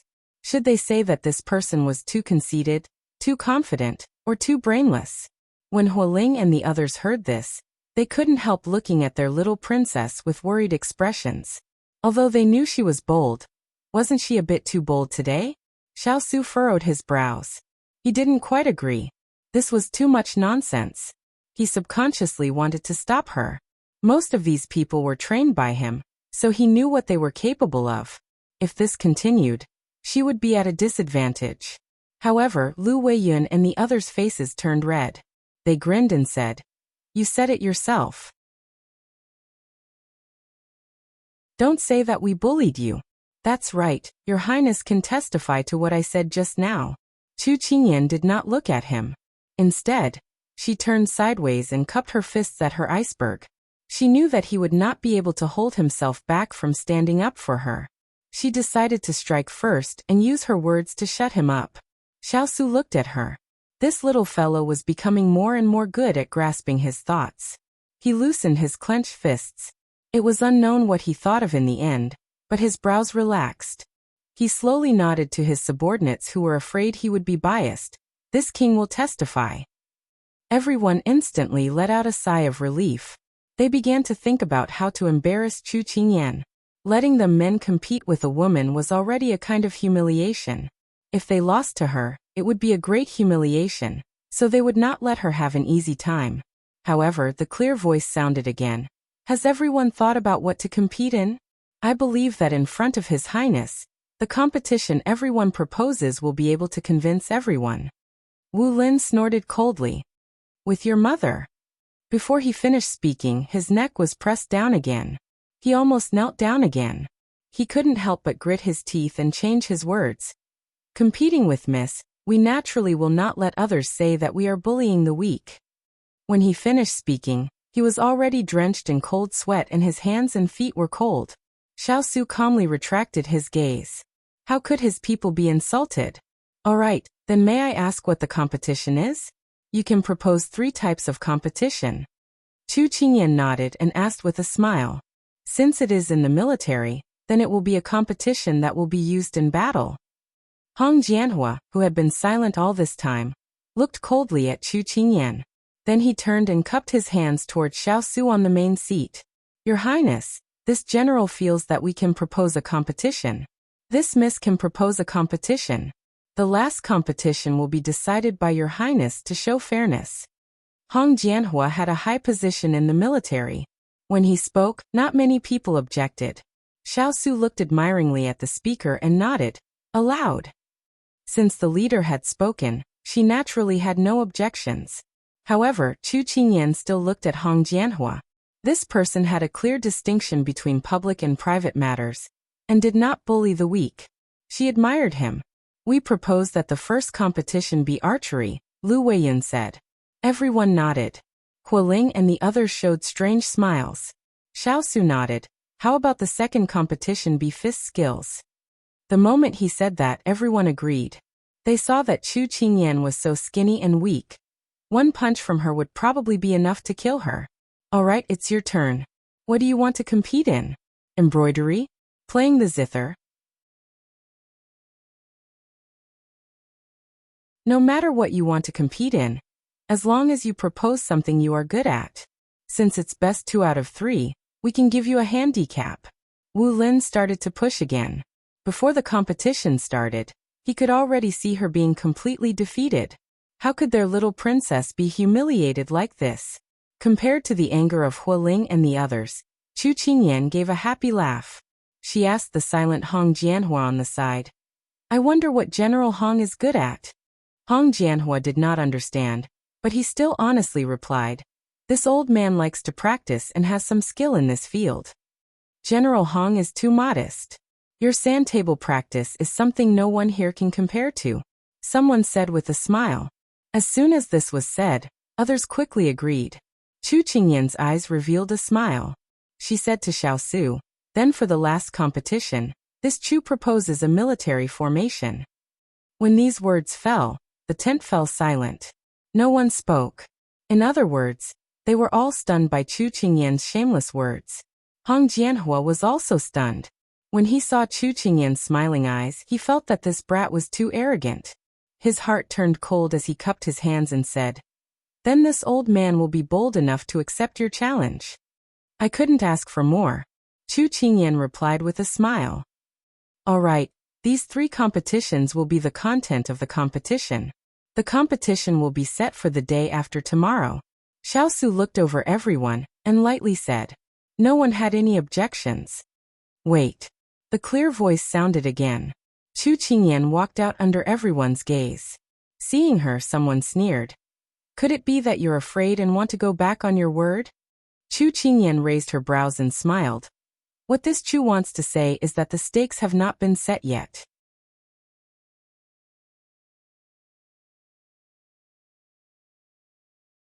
Chapter 1398. Everyone finally reacted. They had been focused on the competition and had forgotten about this. Wu Lin was a straightforward person, so he immediately said in a fierce voice, If you lose, of course you will be punished according to the military rules. Especially for someone like you who disguised as a man to sneak into the army and even want to participate in the war. If you are not severely punished, it will be hard to convince the others. Although everyone felt that Wu Lin's words were a bit rough, it was more or less the same meaning. Chu Qingyan expressed that she had no objections. Then if I win, no matter what I do in the army, you cannot interfere. Of course, I will not do anything that will harm the interests of the army. When she said this, someone laughed out loud.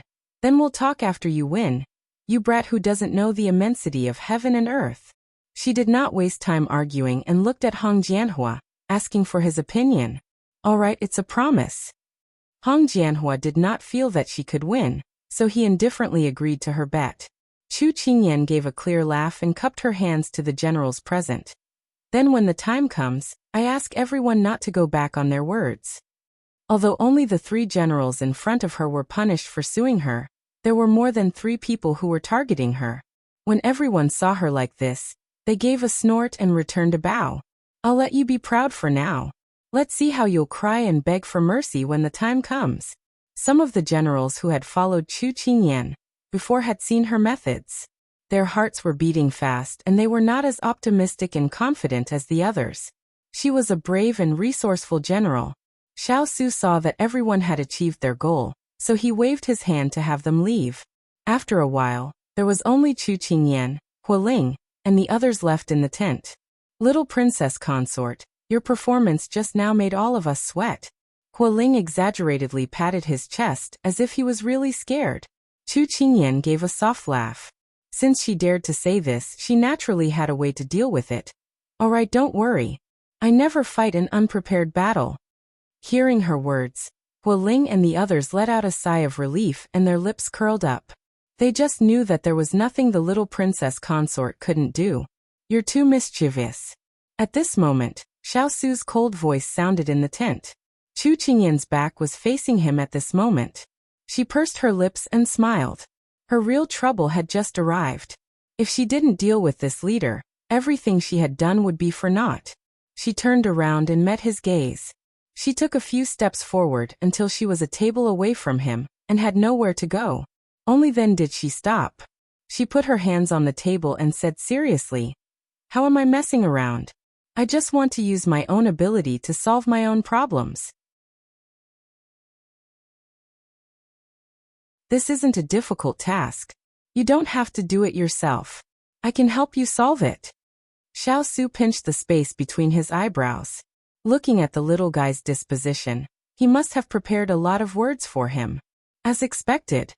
Because of their objections and doubts, you pulled out the leaders and gave them a beating. Is this the solution you're talking about? She questioned relentlessly. Killing the chicken to warn the monkey. Even if it can't block the mouths of the people, at least it can stop them from openly opposing. Xiao had his own ideas. This move was just a temporary response. He still had a backup plan, but before he could use it, the little guy had appeared on her own. However, her response today was similar to his idea. Chu Qingyan shook her head. Big ice block, what you're doing will only make people afraid of your majesty and not dare to mention it in public. However, there's no guarantee that they will talk about it in private. It will affect the morale of the army. The war is imminent. Hundreds of thousands of enemy troops are eyeing us covetously. Only by uniting can we resist the enemy. If we have internal strife, the people outside only need to make a move and we will be defeated. Xiao was silent. The little guy's words were not without reason. It was just that he was unwilling to let her come out and suffer such injustice. Seeing his silence, she knew that she had persuaded him. She immediately put in more effort and told him her thoughts. Big Ice Block, I know you're trying to protect me. However, this kind of protection is more likely to make those rumors true. People will think that I'm a femme fatale who only knows how to charm their generals. Why don't you let me walk out into the open and officially reveal my identity as Chu Qingyan? After all, didn't we agree that we would fight side by side? Then all these troubles that will affect our progress must be resolved quickly. So instead of blocking them, it's better to be open and honest. Let's lay out these problems openly, and let me prove myself. Let them know that women are not as good as men. She was not a person who was overcautious. She would be affected by rumors and slanders. Doing things her own way was her real personality. However, if it affected the Big Ice Block's plan because of her, then she was willing to stand up and deal with these troubles. And this is an opportunity. I want to use this opportunity to gain a foothold in the army. I want to help you better. The moment her words fell, Xiao Su's expression couldn't help but soften. He reached out and lifted her onto his lap. Wrapping his arms around her waist, the corners of his lips rose. What a good better to be open than to be closed.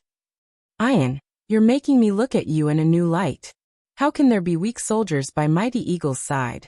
She smiled brightly at him. Now she was sure that she had successfully convinced him. Xiao Su smiled and shook his head.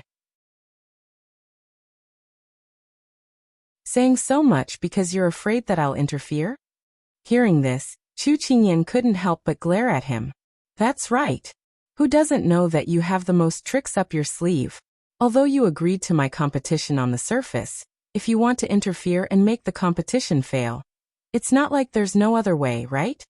The moment she finished speaking, she felt her lips being lightly bitten. The main culprit raised his head and licked his lips. There was a deep smile in his eyes. Smart. Praising someone without giving a reward and asking for a reward is too much. She rolled her eyes at him in annoyance. Isn't this king your best reward? Xiao Su's face did not turn red as he asked back. Chu Qingyan's face turned red. This person was becoming more and more shameless. You're not serious at all. In front of my wife, what is there to be serious about? Aren't you treating me like an outsider?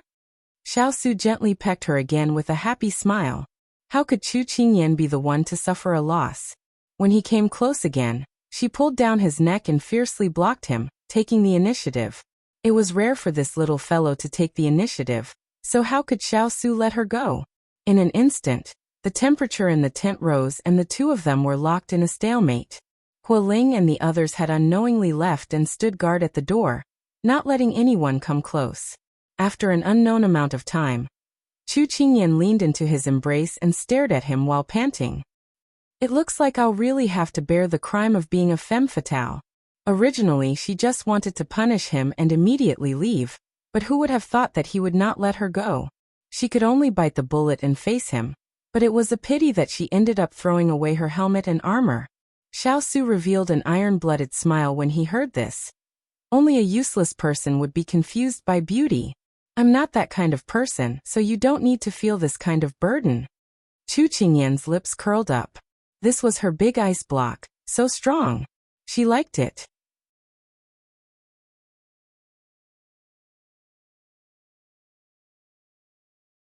Chapter 1399. The news from Xiao Su's side quickly reached Xiao Ran's side. That's right, we have to disintegrate them from the inside. Even if royal brother lets Qingyan leave the army, the gap between him and the soldiers will still exist. There will no longer be no grudge in his heart. This step, Lord Yan, is brilliant.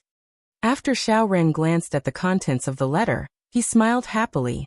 Yen Shi hurriedly cupped his hands and said modestly, Your Highness is too kind.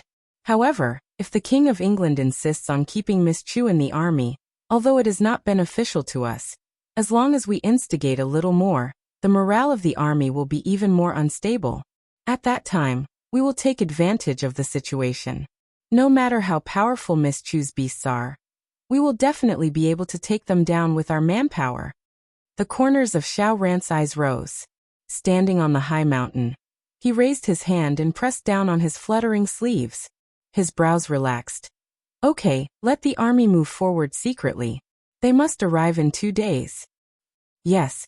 However, Xiao Ran did not receive the news that Chu Qingyan had challenged the soldiers, because the spy simply did not have time to deliver the news.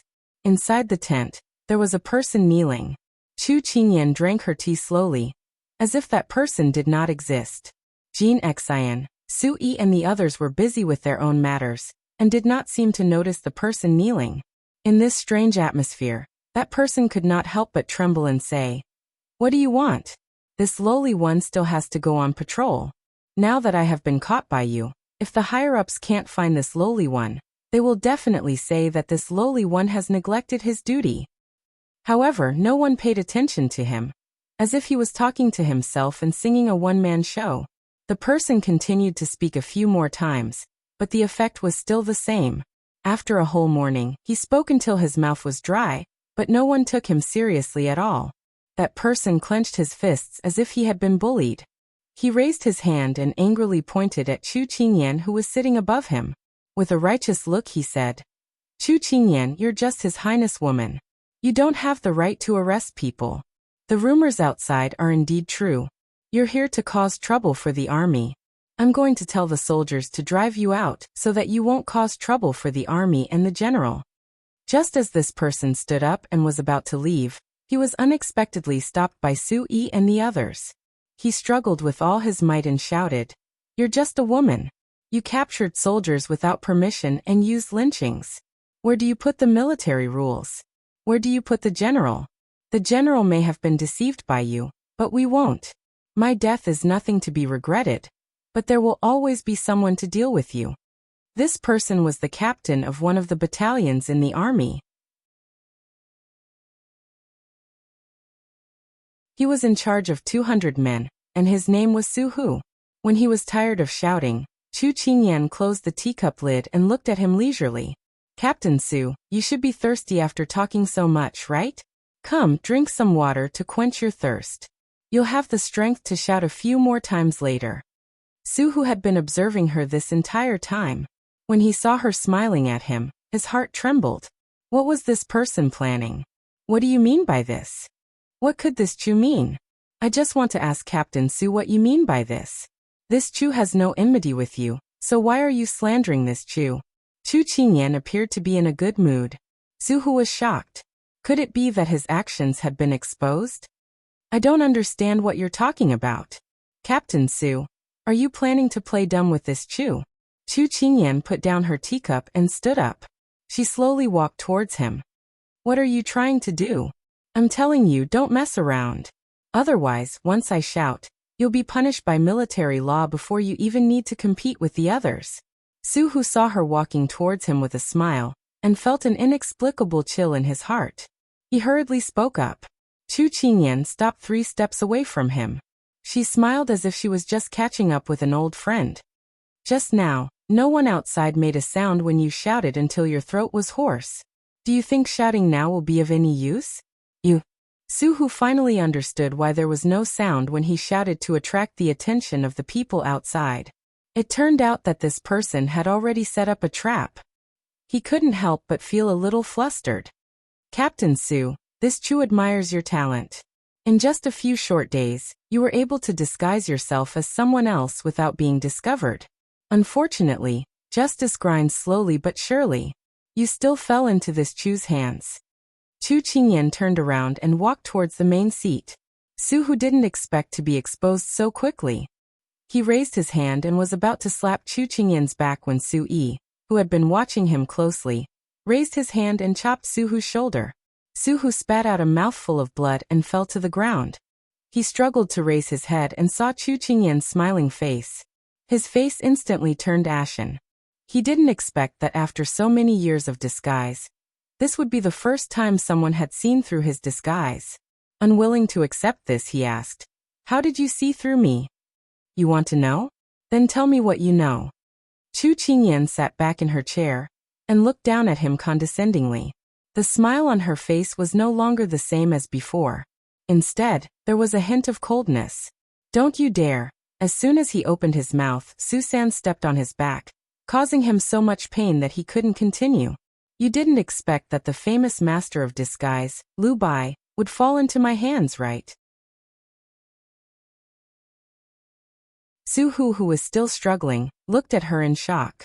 His eyes were filled with fear. How did you know that I am Lu Bai? Ethereal, who was standing quietly at the side, stepped forward with a faint smile and tore off his human skin mask, revealing his original face. It was a delicate face that didn't match his burly appearance at all. You know how to take off my mask?